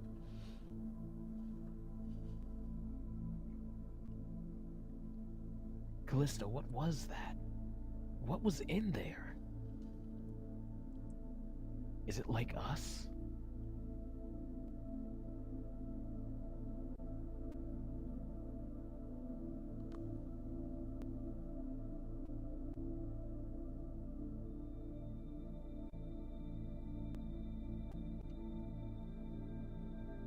There are things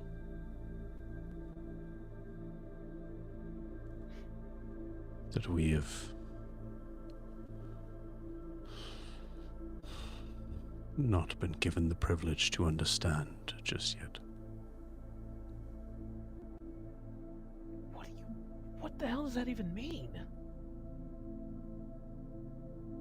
What do you mean we? You don't know what it is either, but it's clearly struck some kind of a chord with you.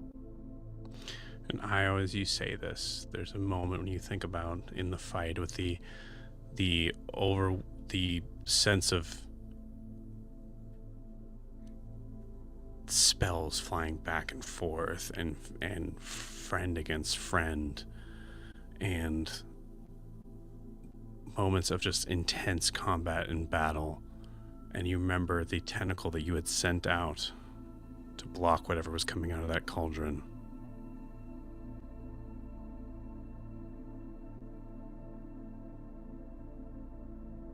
It was dark, writhing.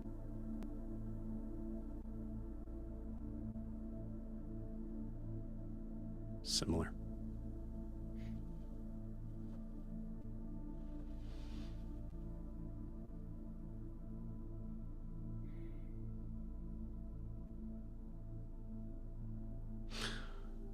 We're going to pause here. Kara.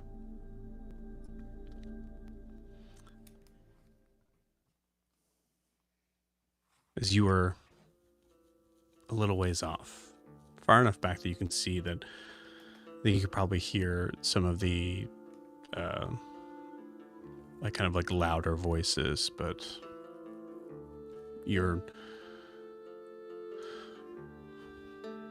trying to kind of scout out a way ahead with Zara.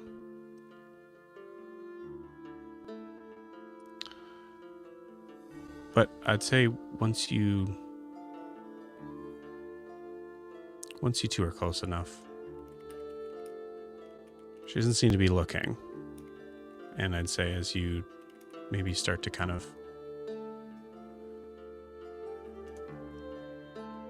try to look close in to the woods,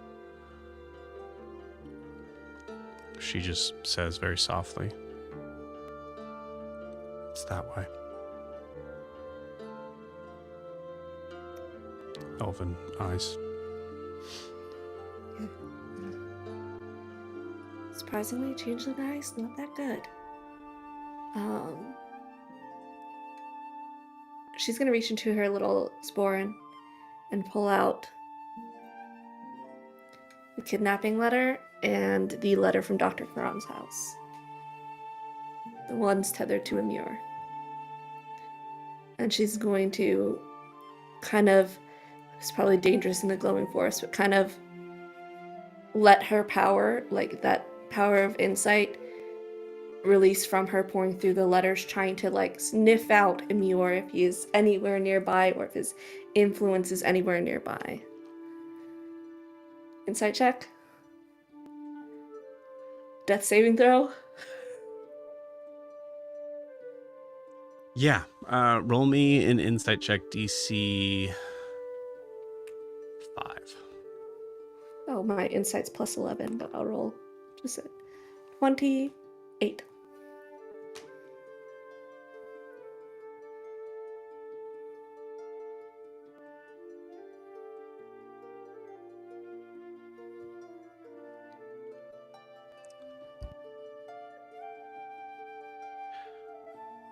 To lead into this moment a little bit, sorry, kind of just says, "Wow, what's that?"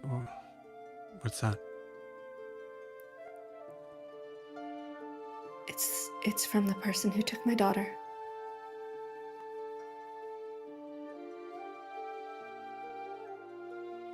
I'm trying to see if they're near.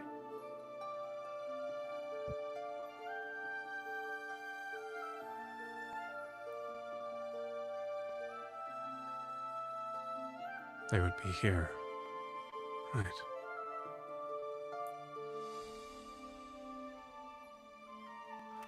Well, I'm here to help if I can.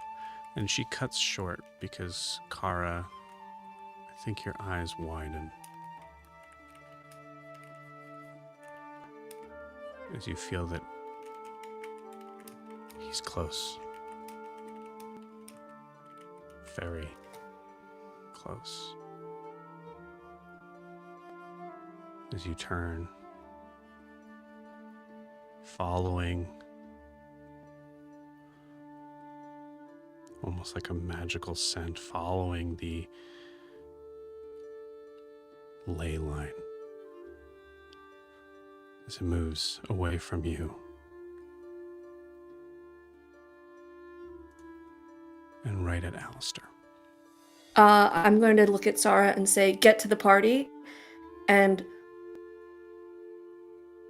math 120 feet fly speed as quick as I can in front of him. Got it. And just try to fly in front of him and just stop him and say, if I get there in time, Gloaming Warden, he's not yours. We had a deal. Alistair, what do you say? A deal? Wait, why would I wouldn't have said that if I flew in front of Alistair. So he looks like Alistair, but I'm confused. The scent Demure moved is towards Alistair. Alistair. The scent moved Oh, towards not Alistair. moving towards Alistair? It is Alistair? As you get closer in this moment, as you, I would say from your vantage point from where you started, it seemed like it was Alistair.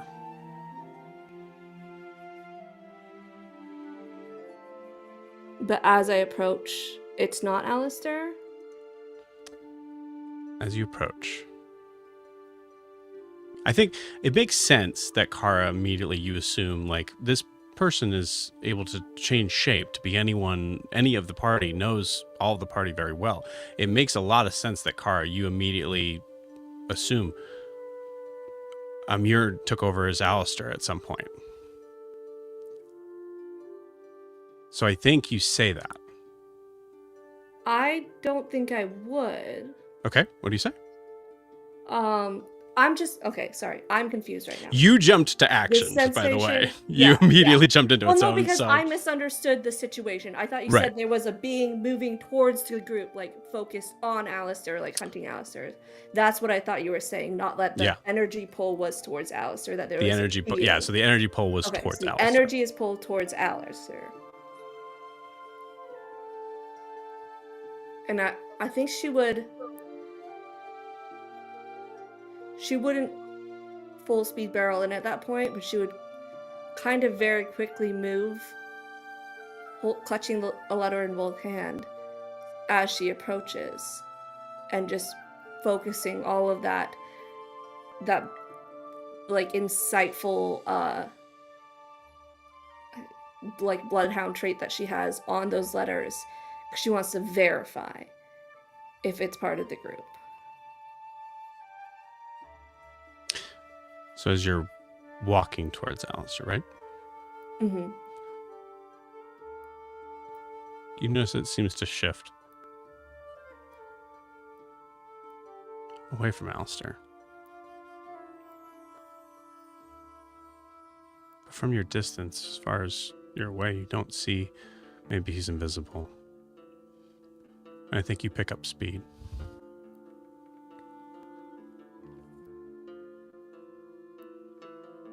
Alistair.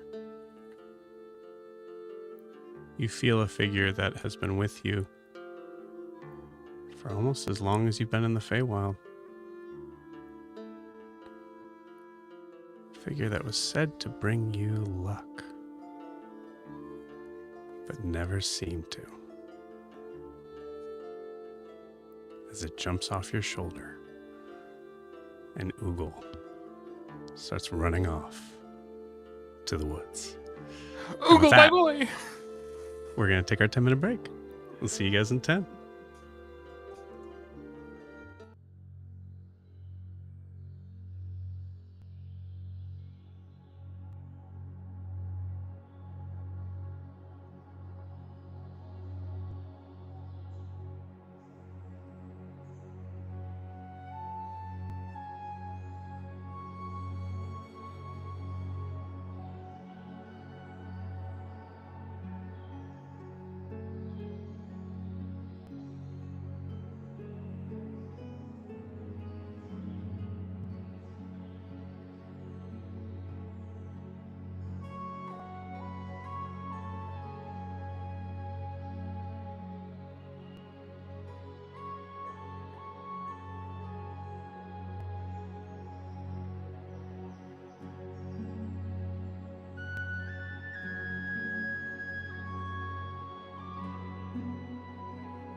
Okay. So, Kara, in this moment, I'll say actually, just in case there are specific things that we want to be having happening, everybody roll initiative. Can we just sleep, please? 22. Nice. 18. 15. 16. 17. 15, 16, 17. 3. Nice. 3. Beautiful. Kara, you go first. As you see, I'll say, give me a no. You roll crazy high on your insight check. You see a little green dude running, kind of making its way away from Alistair. I'd say it's about maybe 10 feet away from him now. She's just gonna, with a very focused face, also clearly still not looking at Alistair, float by the group as though nothing's wrong as she follows Oogle. Okay. Interesting. Like she's just going to scout in this direction now. Okay. I am holding a giant keg of gunpowder if you just want me to throw it at Oogle. She's not That's giving fair. any kind of indication. So the intention here is to make it seem like there's nothing wrong. Yes. You got it. Cool. I'm going to say give me a deception check with advantage.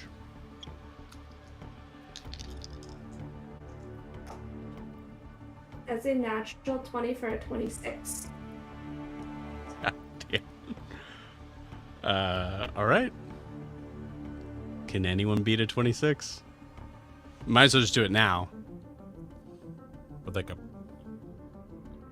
wouldn't it be passive perception? I'm gonna take my passive just because I feel like I'm. I would say it's actively looking insight. for anything. Or insight. Well, yeah. I'm like trying to figure it out. But Natural 1. I got nothing. 26. I would be You're like, into my do we yang. see Oogle running off? I guess is the question. Like, is that noticeable, or is it so like Oogle's small and it's kind of whatever?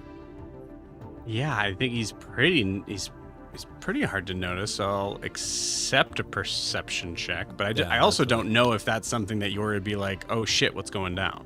You know? Well, at least he'd be like noticing Oogle. If Oogle has basically been on Alistair's shoulder almost the entire time we've been in the Feywild, and then suddenly jumps off, that's a little bit different. And he's not going to run after it and be like, "Oh, what's going on?" But he might say, "Hey, what's Oogle doing?" Yeah, that's fair. Yeah, give me a perception check. Nah, he won't say that. I got a 10. Right. Yeah. Anybody beat a 26? Best I can Not do even is with a nat psychically 20. go, "Hi, Kara. Bye, Kara." Oh, yeah. Beautiful. Yeah. That seems perfectly natural. I love that. Okay, cool. So Kara, you are I love this.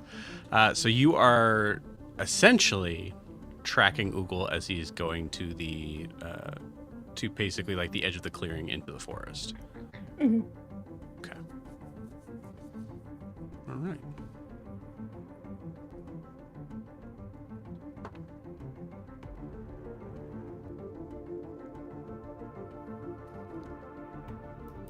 Roll me a stealth check. I'm excited for that.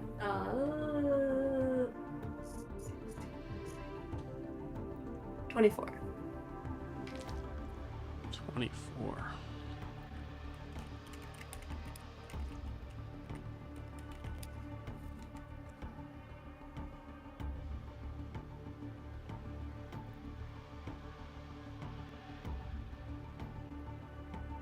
Okay.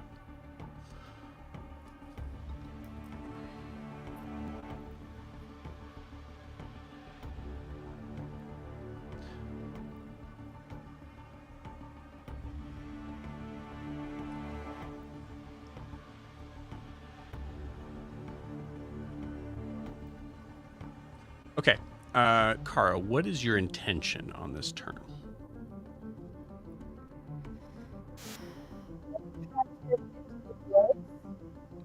You cut out real weird for a second. Hello? Can you hear me? Yep. Okay. She's gonna track him into the woods.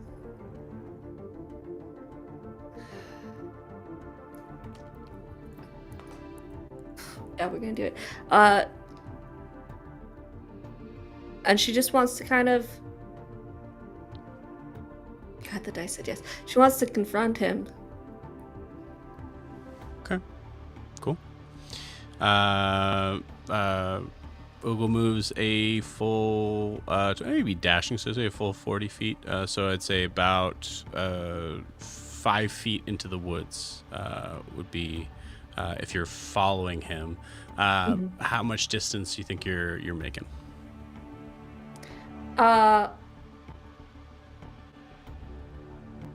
If I can dash without encouraging suspicion, that's 80 feet. So do you want wherever to try I to get started in front of Ogle? Yes. Okay. Cool.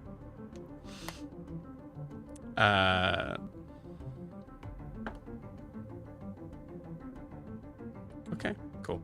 Just to kind of get a general sort of vibe of your surroundings as well, I'll say, Kara, give me an insight check on the idea of like how you're feeling like you're doing in causing suspicion around for everyone. 25.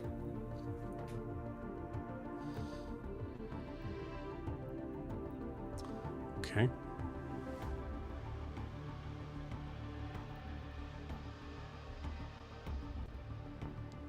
Beat it by 1. You notice that Ogle seems to, I would say Ogle seems to continue forward as if just moving into the forest to escape from everyone. But I think with your expertise in understanding how creatures work, Ogle is a tiny, tiny creature, but is mostly eyes. You notice that Ogle is pointedly not looking in your direction. So with a 25, you get the feeling that Ogle knows you're there. Good roll. Okay. Cool. So that, I assume that kind of ends Kara's turn. There's just sort of like weird moment that you guys don't really know necessarily that there's anything going on. So we'll say at the top of the turn, who's next in the initiative? Probably, I have 18. Okay, cool. 18. Anything specifically you want to do, Yori, on your turn? No, because I mean, I wouldn't have any idea what's going on. So I mean, unless, and I already made a perception check, which I feel like pretty much is what that would happen on that turn as far as noticing what's going on. So sure. Yeah. I mean, I'm fine with just passing until something happens that that alerts the rest of us, and you know, we do something then. All right. Who's next? I mean, it's not like it 17? helped us a lot anyways. She chasing after Ogle.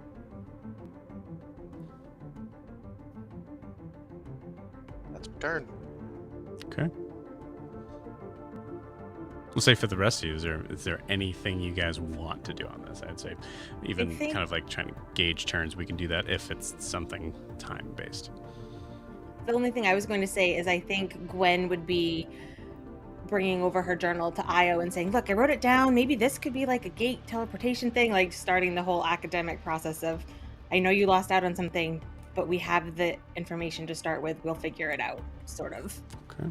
Ludus kids being Ludus kids. Running with that. Right now, Oogle can go eat all the fey bugs he wants right now. That's far more interesting to Aya. Yeah. I'll, And there's no way my passive perception would catch anything. So I'll Fair. psychically reach out again and just have fun oogle hunting. Cool. I mean, say some of you guys may not have even seen that Oogle left. Alistair mentioned oogle, that's why I said it. Oh, gotcha. Yeah. Okay, cool. yeah. That works. All right. I'll say, I think with that, you guys are. We'll hold on to the initiative numbers, but we are back to Kara and Oogle.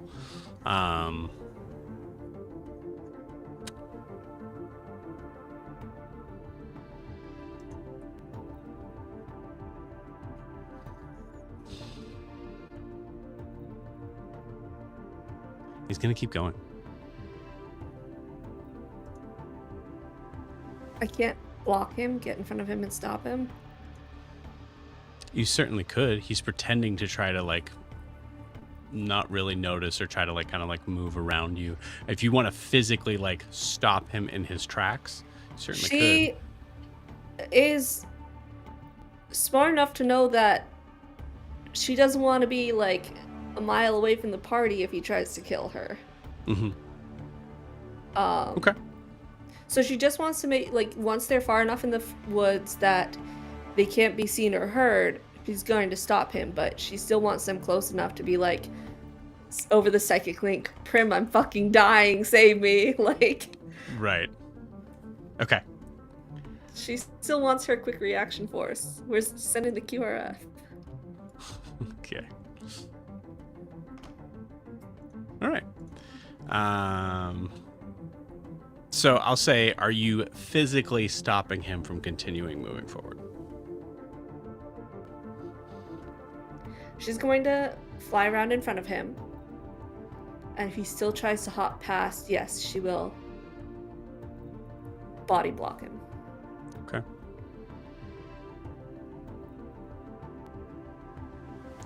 You see just Oogle kind of look sweetly up at you.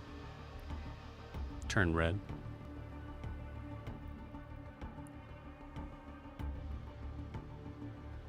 I think you go by the name Gloaming Warden here. He was to be left alone as part of the deal.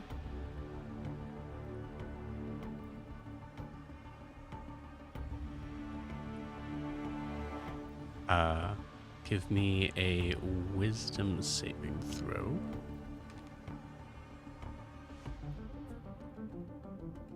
That was an 11. Okay. You hear a voice in your head.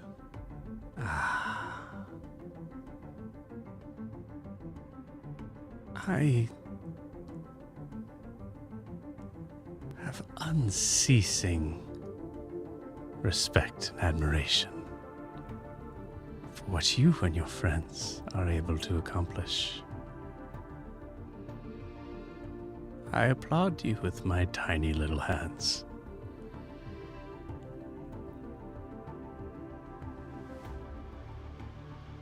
But I suggest that you step aside and allow me to go to my queen. And you are effectively frightened. Oh, fuck. Okay. Just run away in Right the in front direction of he's him. going.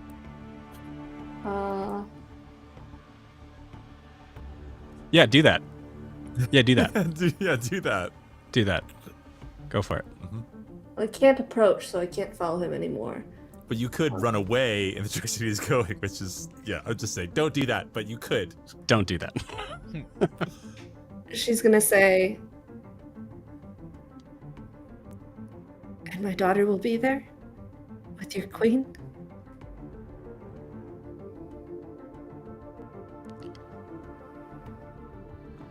I must admit, you've made it here this far.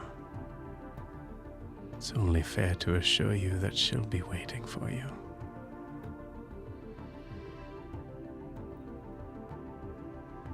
Good luck, changeling. Can I roll an insight check on everything I know about Amir and the interactions I've seen him have with his queen through the scrying?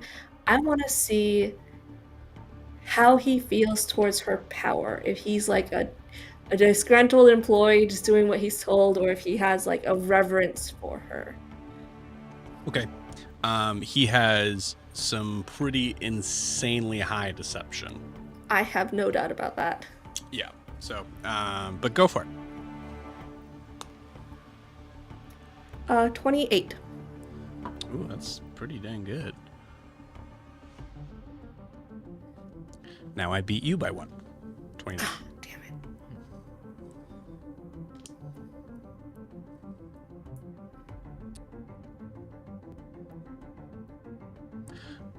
I would assume you're probably letting him pass, but you can obviously say whatever you want. Yeah. She's gonna say, if you know what we can do, you know I won't stop coming. And there are better people to rule these lands. More capable than a queen. Who simply enjoys stealing children. It's a short side adventure.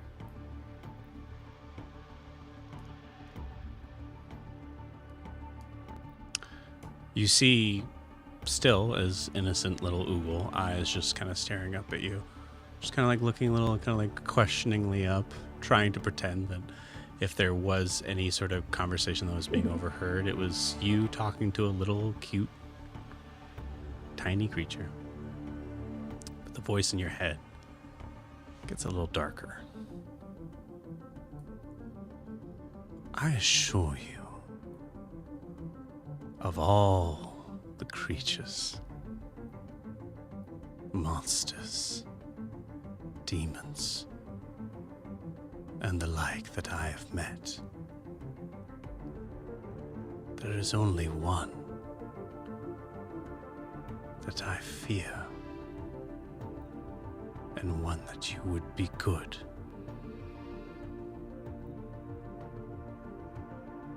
to be prepared for.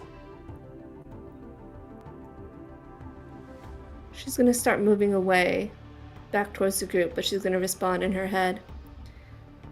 Perhaps one day I'll teach you what fear is. As she moves back towards the group. Okay.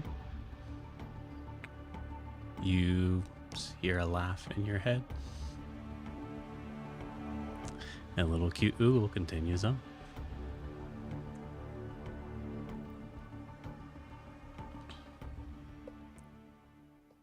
I think at that, Sarah kind of like comes running up. You okay? She'll do this one. What? And like, so the rest of you kind of see like now Sarah is running in that direction too. So, there'd be a little bit of like a cause of like, what the hell's going on? I think, but yeah. So Sarah, I think definitely gets to you first. What was that? She's putting the letters back into the bag. It was nothing. Oh, wrong person. My bad. Sarah had a glow up. She did. She's consumed by shadow. Oh light. no! Oh god. Kara's gonna look at the group. We should get out of these woods. Get some rest on the other side. Check on the children. That's what I've been saying for so damn long. I'm right. Let's go. Yeah. Okay. It's this way. Did we lose Oogle? Yeah, I don't think he enjoyed that last fight. That's fine. I don't think any of us did. I've been a huge fan of this, random things joining in the group and you know, hanging on and just keeping following the group and stuff. Well, I mean, it's. Not you, Sarah. You're. No, I was just gonna say it's possible that we wouldn't have won this fight without him. His luck was clearly on our side. Yeah. We felt really lucky. Super lucky fight. Real fortunate. Well, I mean, I'm sorry. I mean, we're all alive, is what I'm trying to say. I think clearer minds will prevail in the morning. We should head out. Yeah. All right. Okay. We'll figure this out. I promise. Yeah. Then again, maybe I should stop holding out for answers. I haven't really gotten a whole bunch of those from more than one kind of folk as of late. If there's anything that I've learned, sometimes you can't rely on other people for the answers. You have to find them yourself. Or if you make your own answers, then it could be whatever you want. Write your own story. He really heard voices, for better or worse. We either freed or set free whatever was in there. Oh, that's gross. Cool. Maybe it will Yeah, find I us put my again. foot. Yeah, Or we'll find it. I was talking about more than just the potential eldritch horror, but yeah, we'll go with that. Right, let's get to the portal. Yeah, let's do that. No portal.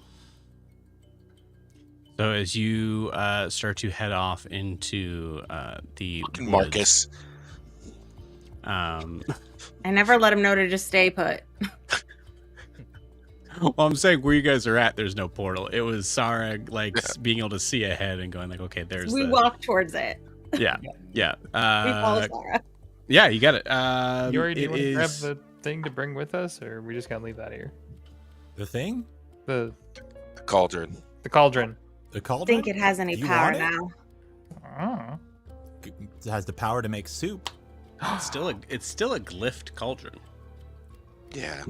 We can make soup. Do we want to make soup in something that potentially had some sort of we can slimy deep eldritch clean it. Yeah, we thing can in deep clean it. Yeah, why Well, not? I can't clean it. I mean, it's It's cast cast iron. iron. So you gotta, you Okay. can clean it, but you can't just, you Yeah, can't use- we'll just use some of the water from the river by the tree. You know, what's the worst that could happen there? If you two can figure it out, drag it between you. I can carry it. Because you only have one arm each. Yes, please do that. All right. Oh wait. I got it. I will carry the cauldron. Give me an athletics check. I'll cast guidance pointedly. Okay.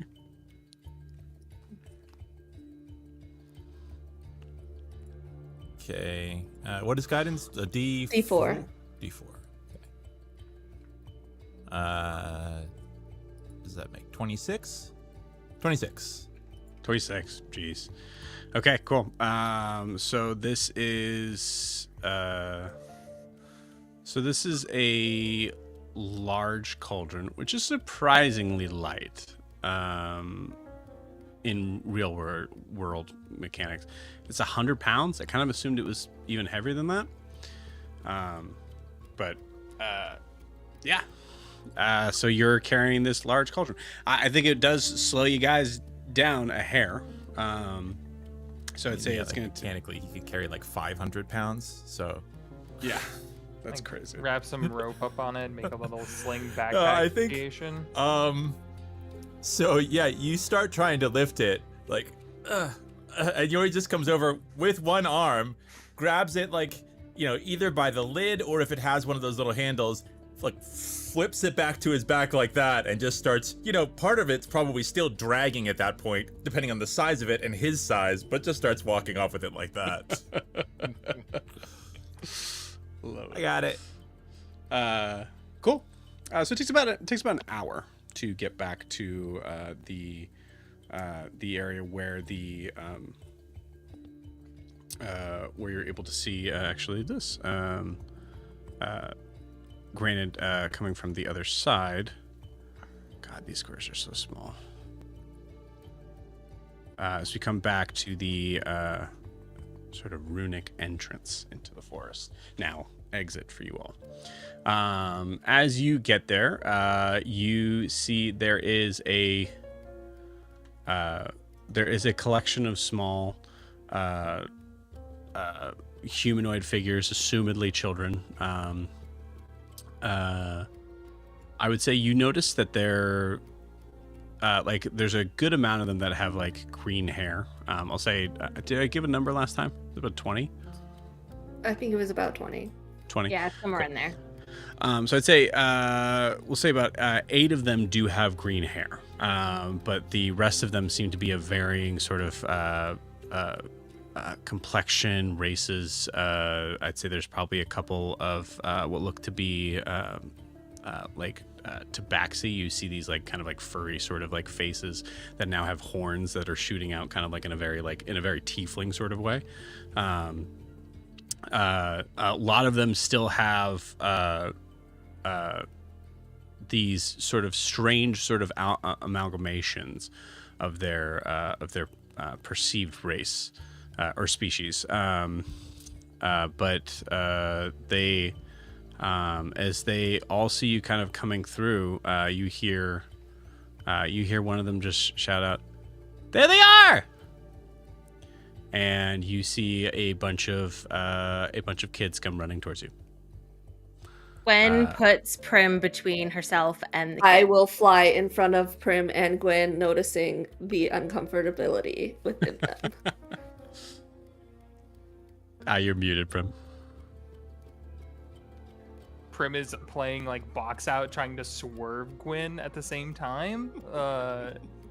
Both are trying to avoid dealing with children. Yeah, Clara will take the kids. Cool.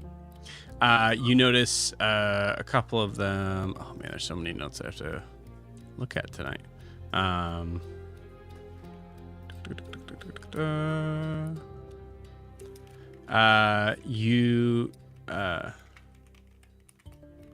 You notice most of the green-haired kids seem to like kind of like stop as they're like kind of like cheering, kind of like coming towards you, and they seem to like kind of stop and then just bow down and to Sarah. I go, Lady Verdant.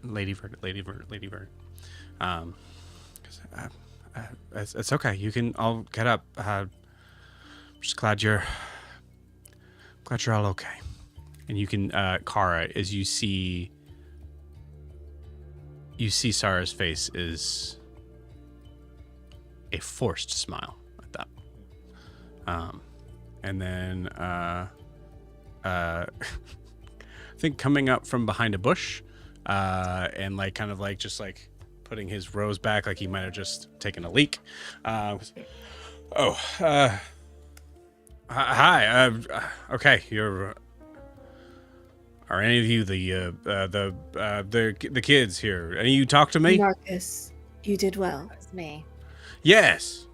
Yeah, you're the one that saved my life. I'm in your services. Let's just get these children home.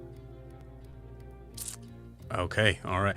Is that still something I need to do, or are you? Do you have plans to go somewhere else here? Do you want to stay in this forest by yourself? No, I'm not very good with kids, especially right. like We've got especially the 30 that we have here. I'll take the children. Gwen, can you take this? She points at Marcus. Gwen's gonna walk towards the portal and ignore you entirely. Okay. All right. Stay here if you want, follow if you don't. Whatever. And she's gonna collect the kids and start moving towards the portal. Okay. All right.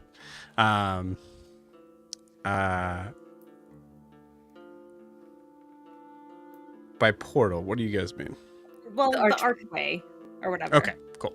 Yeah. You mean like trying to get to Yeah. Well, words.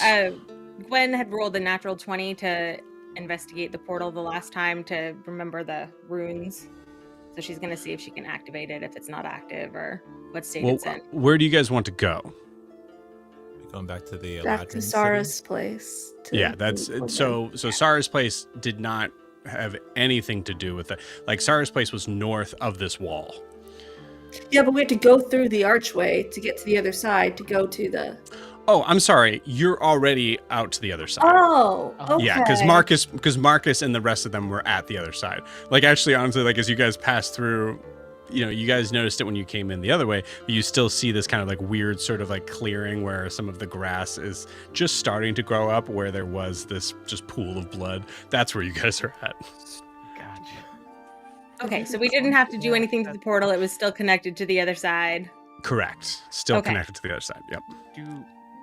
Do we need to take that down? Because I know they had mentioned Do timeline. we want to leave it up 3 so days. that when we return to tomorrow, we can go back through it? If they- Yeah, but I if don't want they- anything coming out. Yeah, that was my theory too. Sorry, I is there thought they something you need me closed it to for grab? the hag though? But don't they like No. it open normally?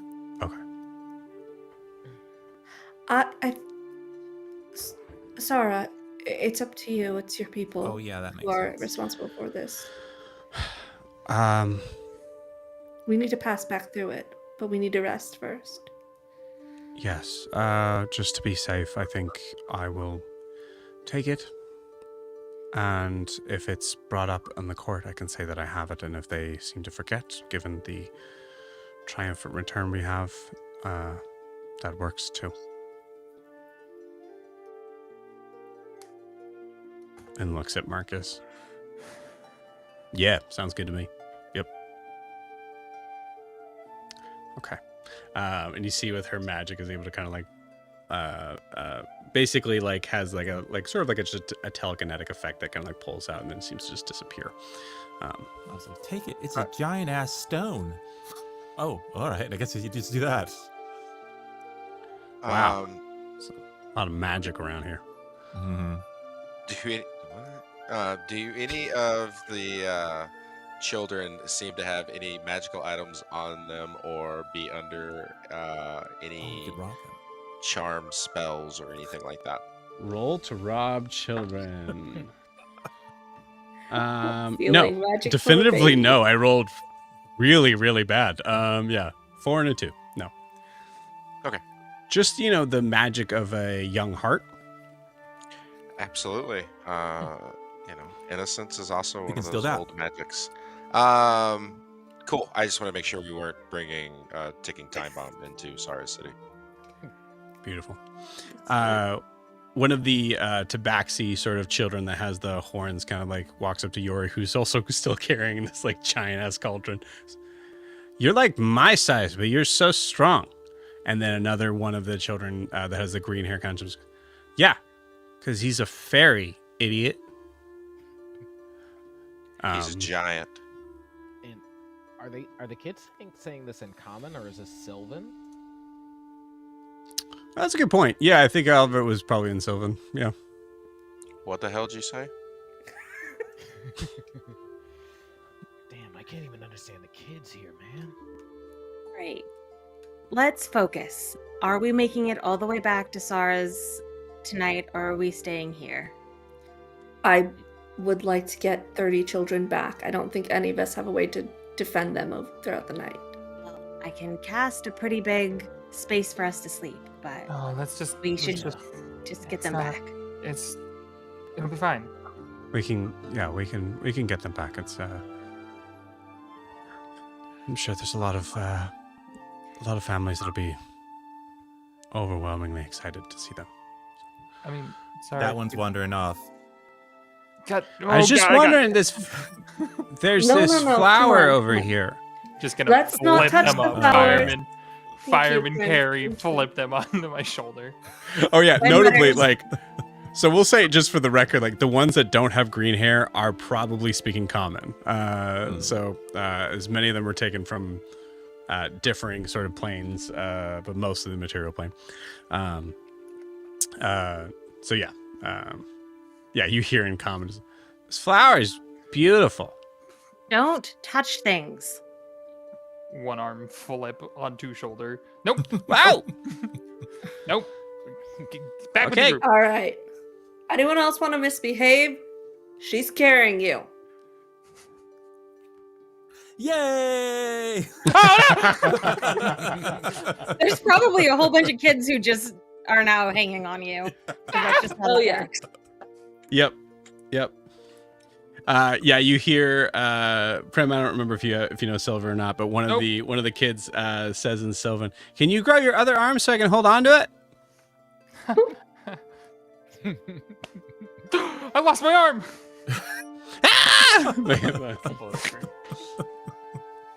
Oh, I get to do that joke now. Beautiful. Silver lining. Yeah. Silver lining. So we'll say, skipping a little bit ahead, you all are able to bring the children all the way back to the place that is named, good Lord. Purdue? No, that's not right. That's a spell. No, Purdue? Like Purdue Owl? Wait, definitely not Purdue. No. V-E-R. Verdun. Is I it have too many notes. I'm sorry. It's I before wrote we it meet down Goose. somewhere, but Iabellon. there we go. You see a couple of the kids do like all the a good amount of the green hair kids actually kind of like stop for a second. Actually, a couple of them. Why is this here? Why not? You get this. It's in This Sylvan, isn't. right. They're talking. Yeah, they're talking to someone. Never mind. F me. Whoa. This isn't. This isn't home.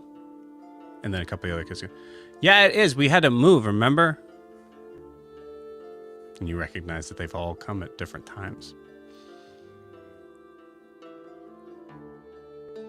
And so there's probably some fighting in the group as it is kids on kids saying this is their home. And they said, no, it's not. And only Sarah and Yori know what's going on because they're the only two that speak Sylvan. Sarah kind of just speaks up and goes, this is home now. Trust me, it's okay. It's your families would be very excited to see you. Please go. And starts to kind of like push them forward. And I think there is a weird moment where you're all kind of standing in the middle of this sort of like dirt road, sort of like intersection. And there's like a solid second where like people are going by like normal. And then one by one, names start getting shouted out. A mother drops a basket and comes running, grabs their child and just kind of like squeezes them tight, and one after the other. All 8.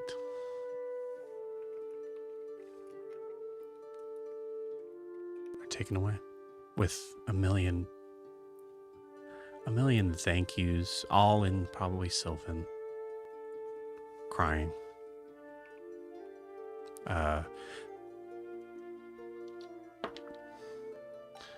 One of them even dares to hug Sarah. And then immediately kind of pulls back and goes, I'm so sorry, Lady Vern, thank you.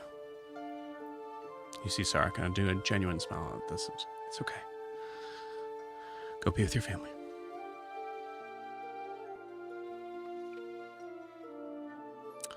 And there's still 12 kids.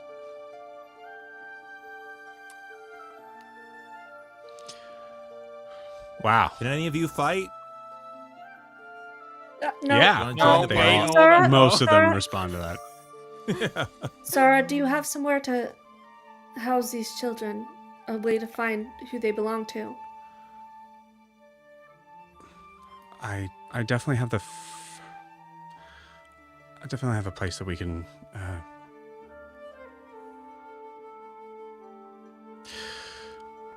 I'll get Lamaril. We'll take care of them. And so they start to kind of like move up to the. Oh my gosh! There's so many stairs. And they all start kind of like moving up. Marcus is following along. Just keep saying magic. It's crazy. Marcus, you're in Yeah. the Feywilds. She says in her creepy changeling, you're in the Feywilds. I'm going to repeat it with thaumaturgy right into his ear too. Like just whispers, creepy whispers. Guys, I'm hearing voices in my head. You just need to sleep it off, buddy. You'll be fine. Marcus, could we perhaps help you get back to Cassian? Yeah, if you could just drop me off at Abervar, like around, like, say, I'm afraid I don't know where Madura that or- Did you is. say Pretty sure. Eris? Huh? Oh yeah. Eriscar. Eriscar? What'd you study? What's down that? A Abervar. city. Bravar. What plane of existence is that on? Because we ain't going to no 9 hells anytime soon. Oh, it's mostly desert. Morakaba? Oh, I'm too tired. Marcus, We're do off. you What? Marcus, do you how good are you with stars? What do the Yeah. stars look like where you Stars are good. live? What do they look like where you live? What? Alistair, you are. This is. We should just. There's a leave. lot of them. Let's I'll just get you name- back I'll to the name- material plane. Okay. No. Go for it, sorry. Nope, you're good. Go ahead. Yeah, well, the clear sort of representation of like Marcus is too dumb to not be anywhere but the material plane. But yeah, let's just. It doesn't even matter where we put you. I think you'll be fine. Well, I mean, preferably, can you make me like a president or something? I don't know what that is. Or like a Like a governor? like the chancellor. I You think wanna that's be a a destiny you chandelier? have to realize for yourself. I think, Okay. yeah, whatever you want to achieve, you can do so on your own, far away from us, somewhere on a different plane of existence. The power was inside Damn. you all along. All right. Well, yeah. All right. Wait, where? Well, are like you I from? said, I mean, I did, give up my deity to follow you all. I just said, The deity which had you trapped in a hag's lair well, and killed you. yeah. I mean, So you're probably better off trials without and tribulations, all kind of part of it. So. Mhm. So you kind of failed that She's trial. gonna like flare up her feathers a little bit and float, and just say, "I think it's time for you to go home." Okay. All right. Yeah. All right. You can stop doing Yeah, that. Did anybody else have any questions for this lovely gentleman? I think you should stay with the kids until we can figure out how to send you home, Marcus. They really seem to have taken to you. Mm. All right. Where did he say Thank he you. was from? Abervar? Bravar? No. I never heard of it. Yeah, Maybe it's one of the islands. that makes sense. You see, Lamaril, which was the like kind of like she was the like Lady in maid. waiting. Yeah, lady in waiting. Mhm. Person for Sarah kind of comes running down the stairs, seeing all these children that look different, but through a very quick conversation, kind of understands what's going on with. And you see like a big smile kind of come over her face, and then kind of just like drops a little bit. And you see her kind of like nods and just say in Sylvan, okay, come on, children, this way. And you see none of them have any idea what she's saying. With a very put upon sigh, Gwen walks over to her and casts tongues on her, if she allows it. I'll say, I'm going to help you for an hour, understand them, and they you. She can't understand me because I'm speaking common, but Yep, and you do it. yeah. Okay, what was that for? They can understand you now, and you can understand them for an hour. Understood. Okay, all the children, no matter... You're all together, all the small ones. Just follow me. Come on. We'll get you fed and clothed and sleeping. And just goes and heads off with the kids. Yeah, I think we'll say the tabaxi of the horns kind of just like gives a wave. Your horns hurt my ass. Try to get you off my back. Cool. And we'll say, just to kind of like, I would say speeding things along. I don't think there's any sort of royalty that like really gets in your way as you guys are heading to the same room that you guys were at before. And the door kind of closes behind you, and everyone, including Sarah, kind of just lets out a very big like sigh.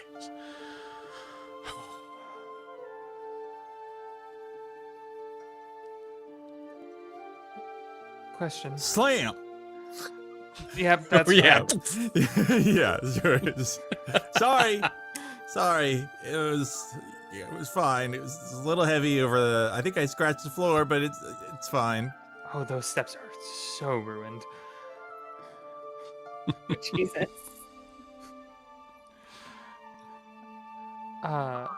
Sarah, do you have a heavy bottle and something strong? Alcohol. Yeah. Well, we don't have anything that's like that, I don't think, but we have other imbibing liquids. Will it make my body stop hurting a little bit? Oh, yes. Yeah. Oh, of course. perfect. That's great. Yeah, you won't feel your body at all. You won't feel your body at all.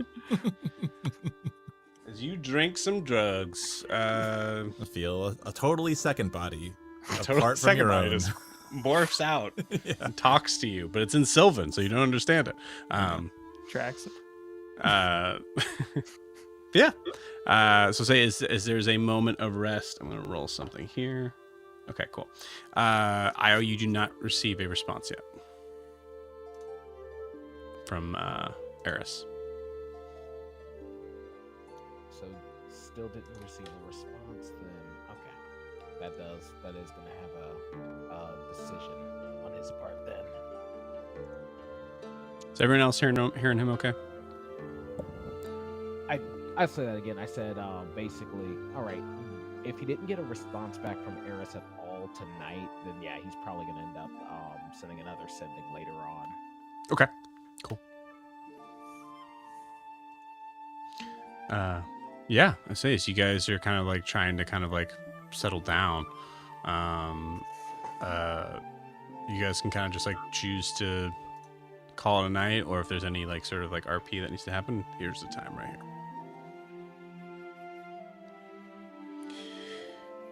Once we're in a room, Mhm. Gwen can do the private sanctum again, just so that we have some privacy if we need it. Perfect. So that takes about 10 minutes to get that done. The cauldron there, Alistair's just gonna go over and study it until he falls asleep, and then wake up as early as he can and keep studying it. Okay. Go ahead. Oh, I was just gonna say, Gwen would also take an hour to get Houston back. As a little kitty cat. You immediately hear the purring and the rubbing up against you. Just happy to have you back.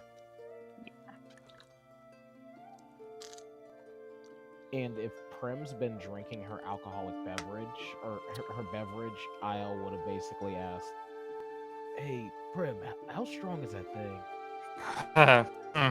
Yeah. Give me a say, Prim. Give me a.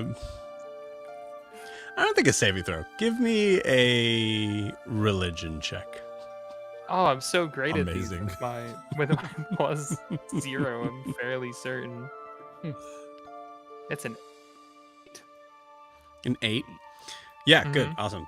I think you, Prim, you're hearing and seeing an elf with like a beautiful looking male elf with like angular sort of features, blonde hair that is just flowing, just kind of like floating in the air. As Coralon themselves are talking to you about what a good job you did, and how impressed, and once all this is over, if you would like to spend the rest of your days in the Feywild, they're sure to find a place for you here. No, fuck that noise. Nah, don't wanna. Pretty elf lady. No, it's a man. Yeah, kind of, yeah. So, Io, you're hearing that.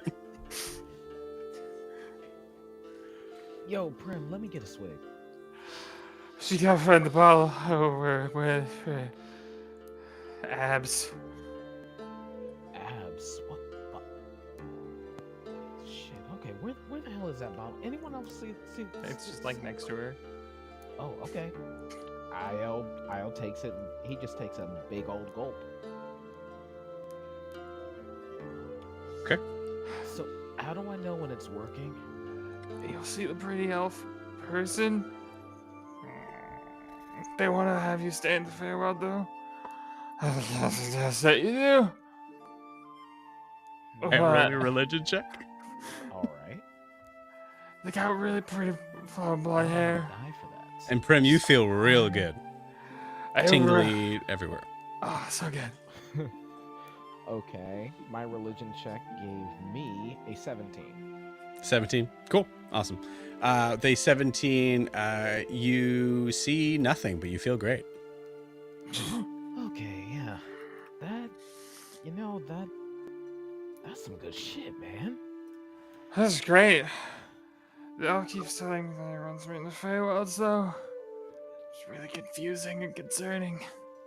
You see Sarah kind of takes the bottle and just drinks a little bit of it. That's back. You know what? Screw her. She doesn't want to talk to me.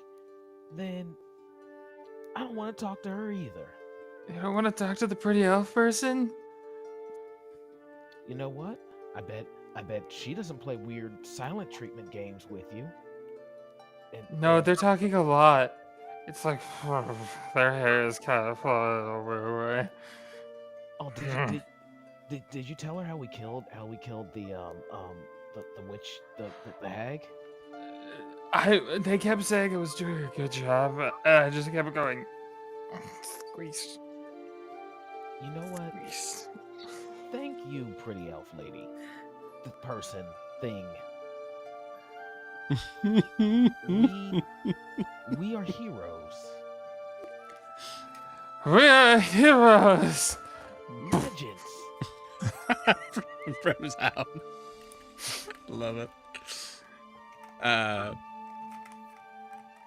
Sarah, I think like just as a point of order, I think for Sarah, like she kind of like she takes the bottle back from you.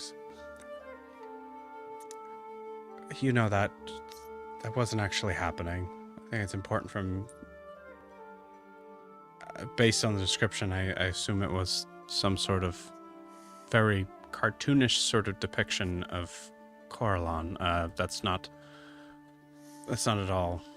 That's probably the strong liquid talking.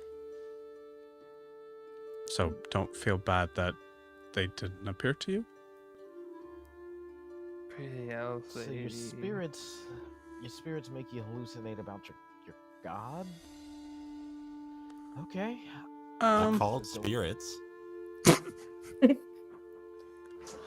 It depends on how much you've had, but typically it's largely assumed that it's not a real conversation. Duly noted. There is a small sect of our people at one point in time that believed that they very much were having real conversations, but they kind of fizzled out on their own. Oh man, though your brewers here,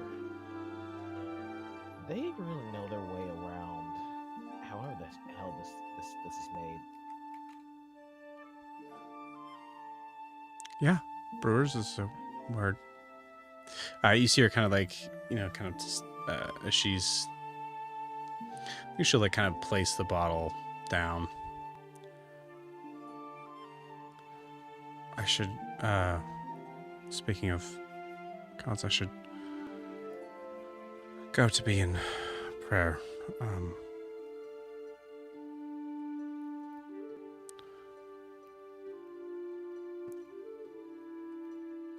Kara, can I borrow you? Of course.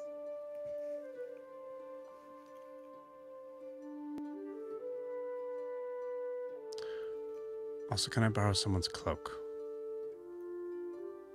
Yeah, you can have mine. It's oversized anyway. Thank you. She puts it over herself. Okay. Lead the way. She heads out the door. She does not go to the prayer room. She goes and she, like making sure you're following her, kind of walks down to the steps and gets to a place where you see the river kind of like running. And there's that sort of small, man-made bridge. She just kind of stops by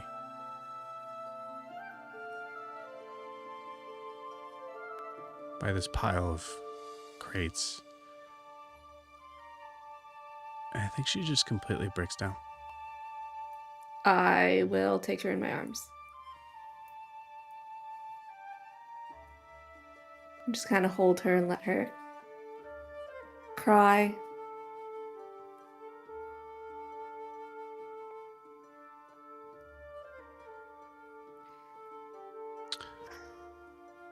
Through the sobs, she's whispering things.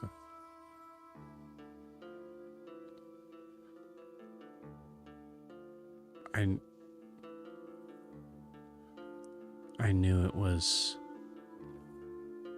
unlikely, but I had hope.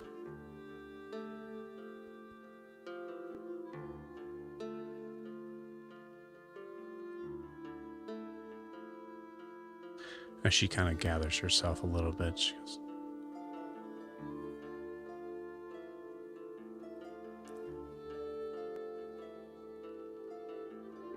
I'm sorry, this must be...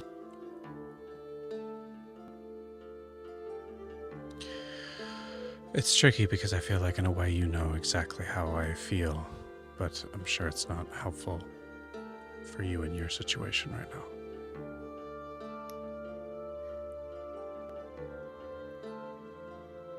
I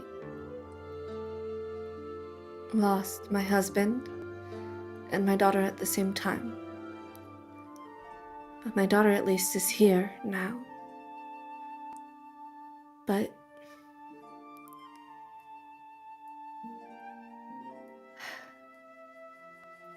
getting her back may cost.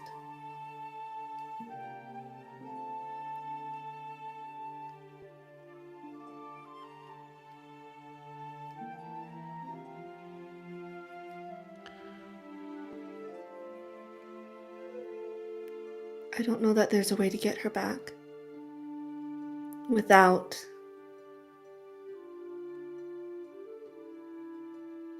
destroying the one who has her.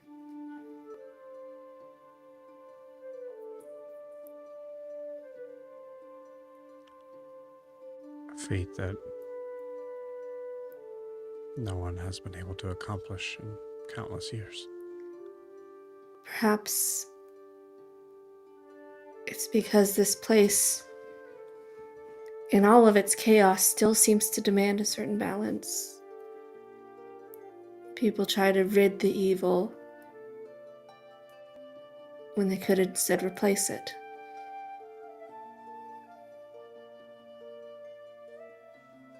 She gives you kind of a questioning look at that. She was once mortal.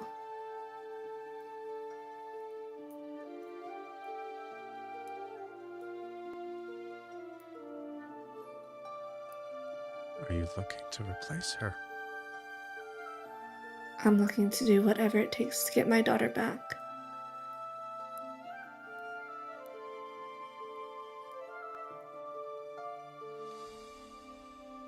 And I'd rather it cost my soul than cost the lives of any in that room.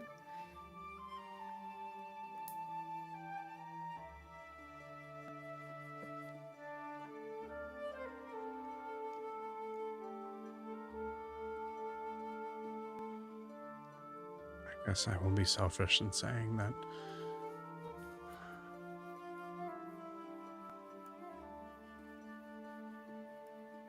I would very much like to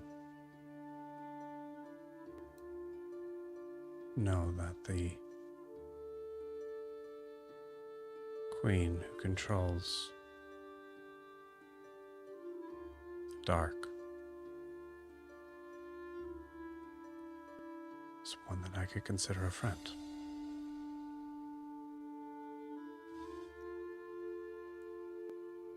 I hope that if I do become twisted by that darkness, I can still recognize friends.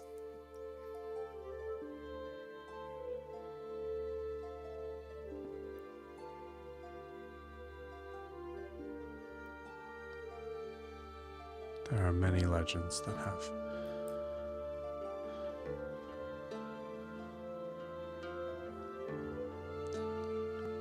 different viewpoints on how that works. Do you have legends on how she became what she is?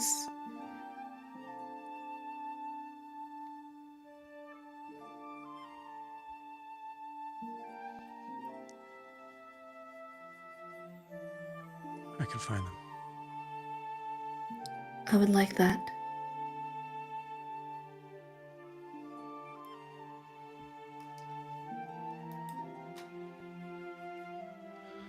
It would be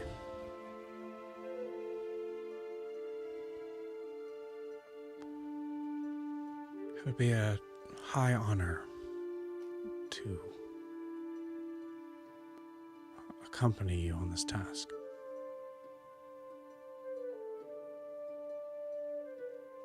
I would love your company, Lady Verdant. What was the risk of you being lost, your kingdom? What would that impact if we don't succeed?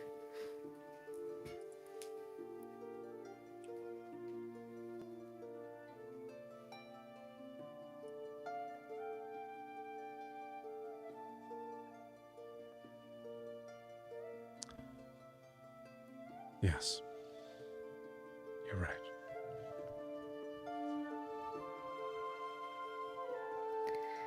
Your kingdom has its issues.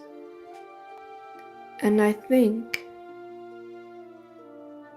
you are the one who can fix them.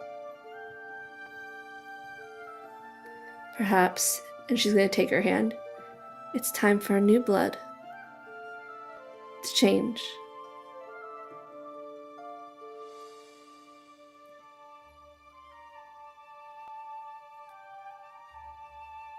Perhaps.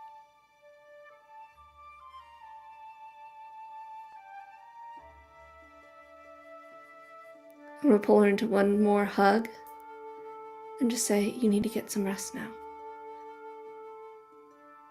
Let me know if you find anything. You know where to find us. And if you'd like to stay with us, you're welcome to.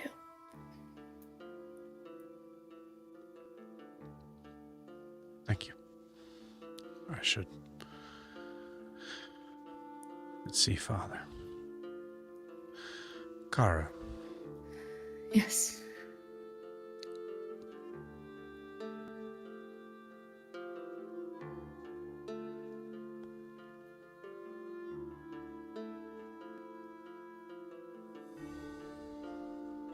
I know that there was a lot of other things that drove you to this point here, but on behalf of my son,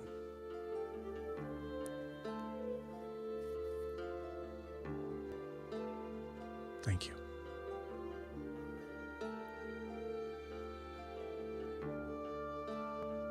From all I've lost, I count myself lucky to be among your friends.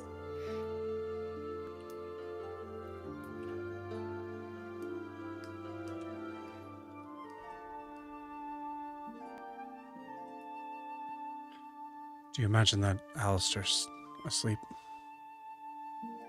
Not likely.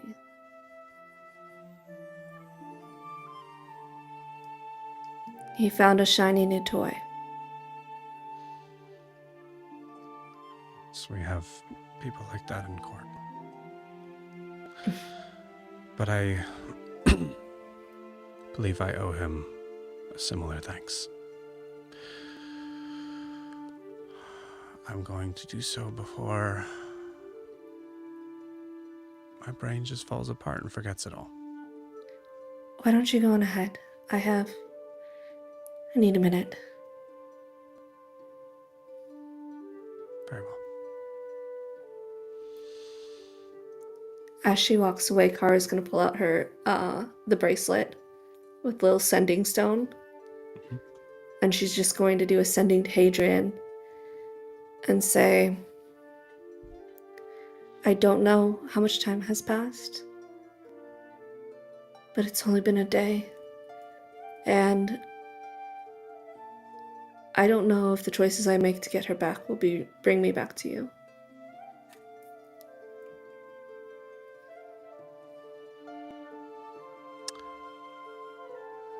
Roll me a d20. Oh dear, good God. There it is. That's a natural 1.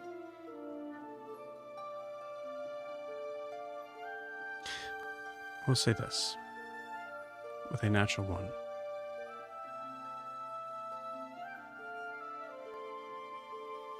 you still know that the sending went through. Maybe that's enough.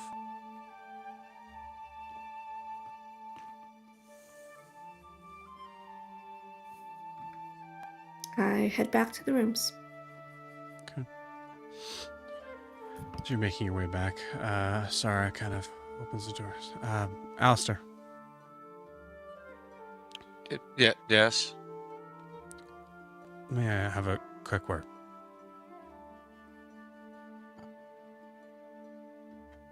Yeah, sure.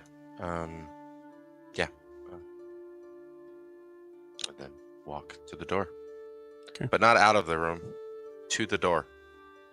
Okay. She seems to at first kind of like try to like lead you off somewhere.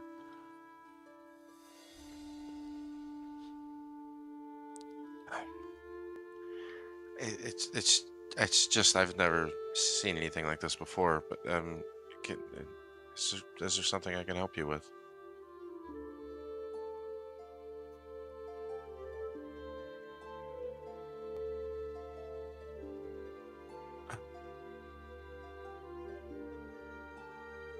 No.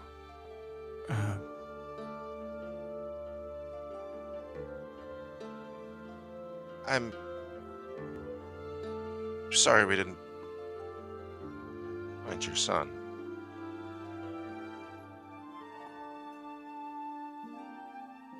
See kind of like a little bit of a tear kind of going. It's not for lack of trying.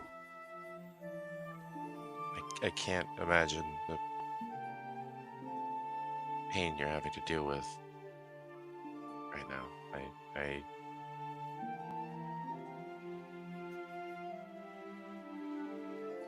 it must be like having lost him twice, and I can't imagine what that would be like the first time.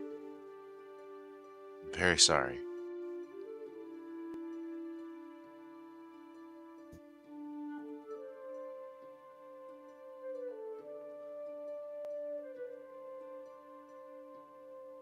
I just wanted to say thank you, and I am sorry for the danger that I and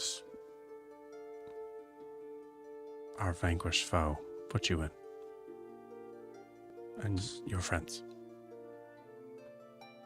We knew what we were getting into. It's change and betterment and progress rarely come without a price. To be honest, I think you've paid more than most, and with that comes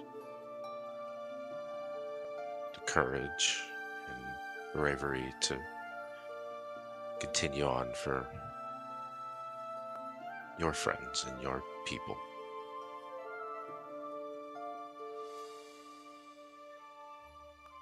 Yes. A responsibility that I was most recently reminded. It's not a responsibility, it's a privilege if you do it right. Oh,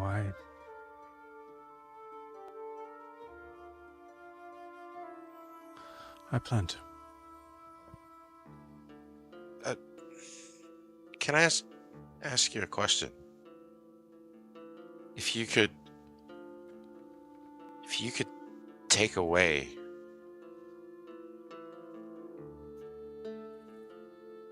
the pain that you have right now,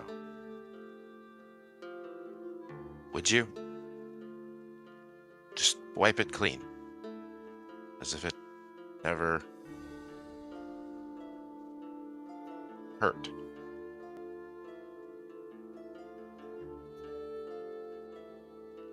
You see,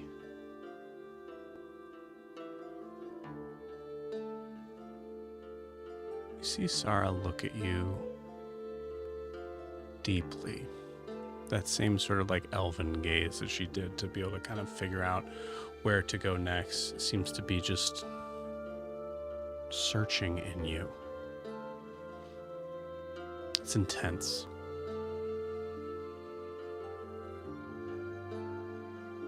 So you hear her say,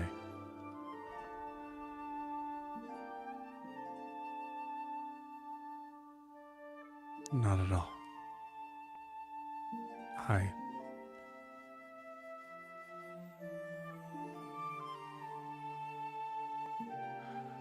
I owe Elisar at least that."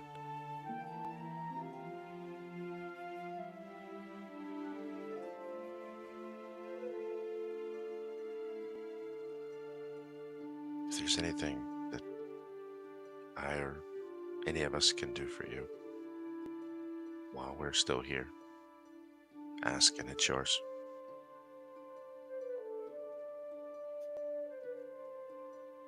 And I you. I overheard you maybe might know some people here that know about Artifice.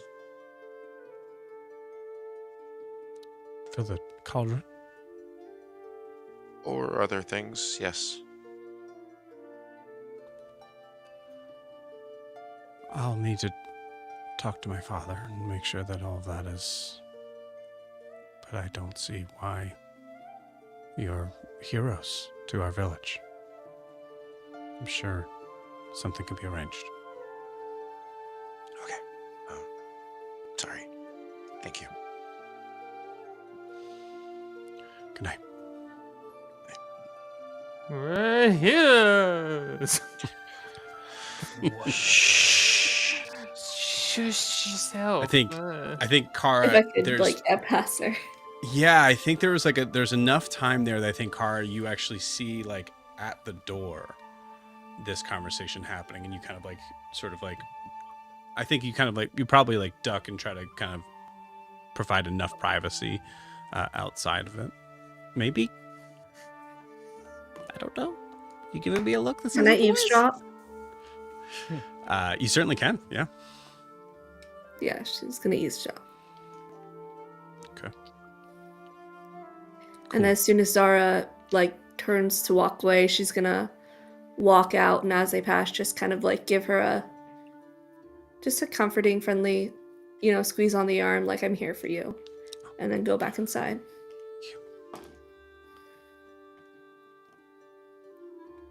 Okay.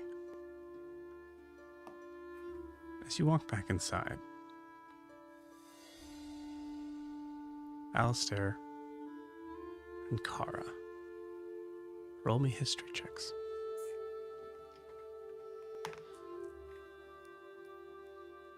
"13.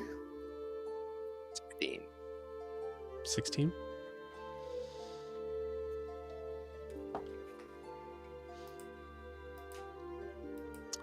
I'm going to give Alistair advantage.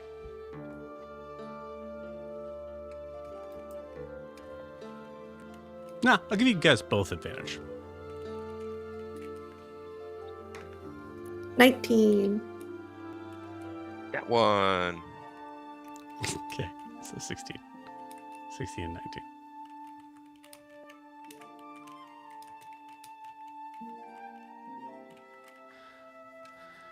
Kara, as you walk back in, I think you see Alistair there.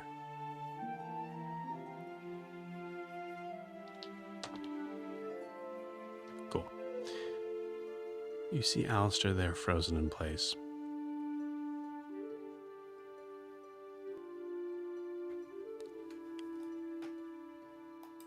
Seconds have passed. Practically a full minute. And there was a name that was uttered.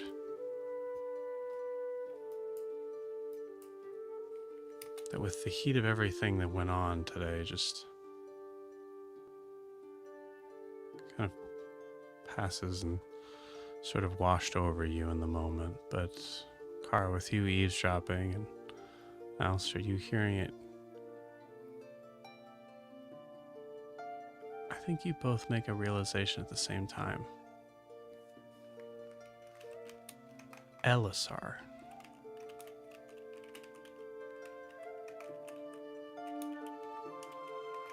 You've read that name.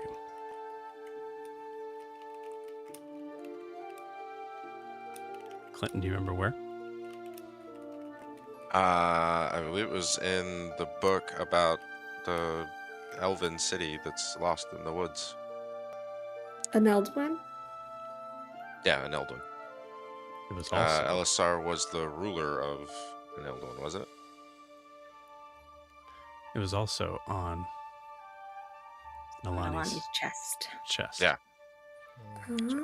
Oh, but he's not. Is she still in earshot? No, I don't think so. Can I turn in the direction she left Mhm. and just message her and say, any research on an Elduin would be helpful as well? Because I asked her for research on how the queen got her power, so. Mm-hmm.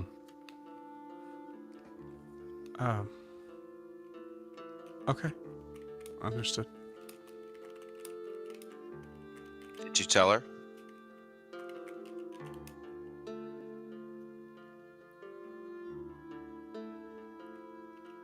Tell her what? I asked her, as I'm sure you heard just now, to research an Elduin. It's Huxley that hears magic. I only see it. Did you tell her that Elisar is the name on Alani's chest? No. I will tell her in the morning. Right now, I think we all need to rest. Okay, I just saw you message. You can tell her if you want to go find her. Okay, Kara.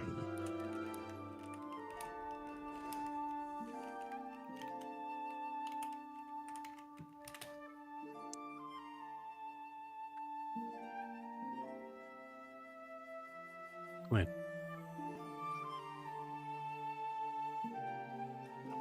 Give me a perception check. Oh boy, here we go again. It's a 10.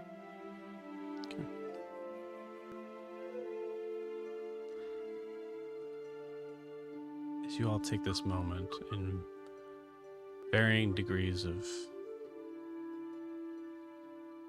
anger, frustration, annoyance, but an overwhelming sense of exhaustion. Maybe a hint of a job well done.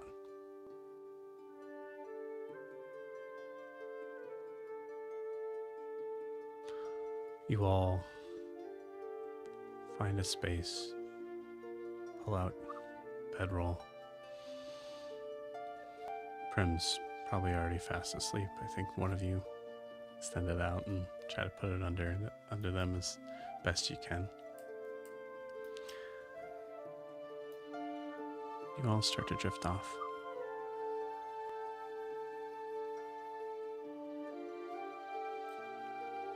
We see, from nowhere in particular, but it seems to glide down and appear right in front of Gwyn, just as she shuts her eyes. A single black feather.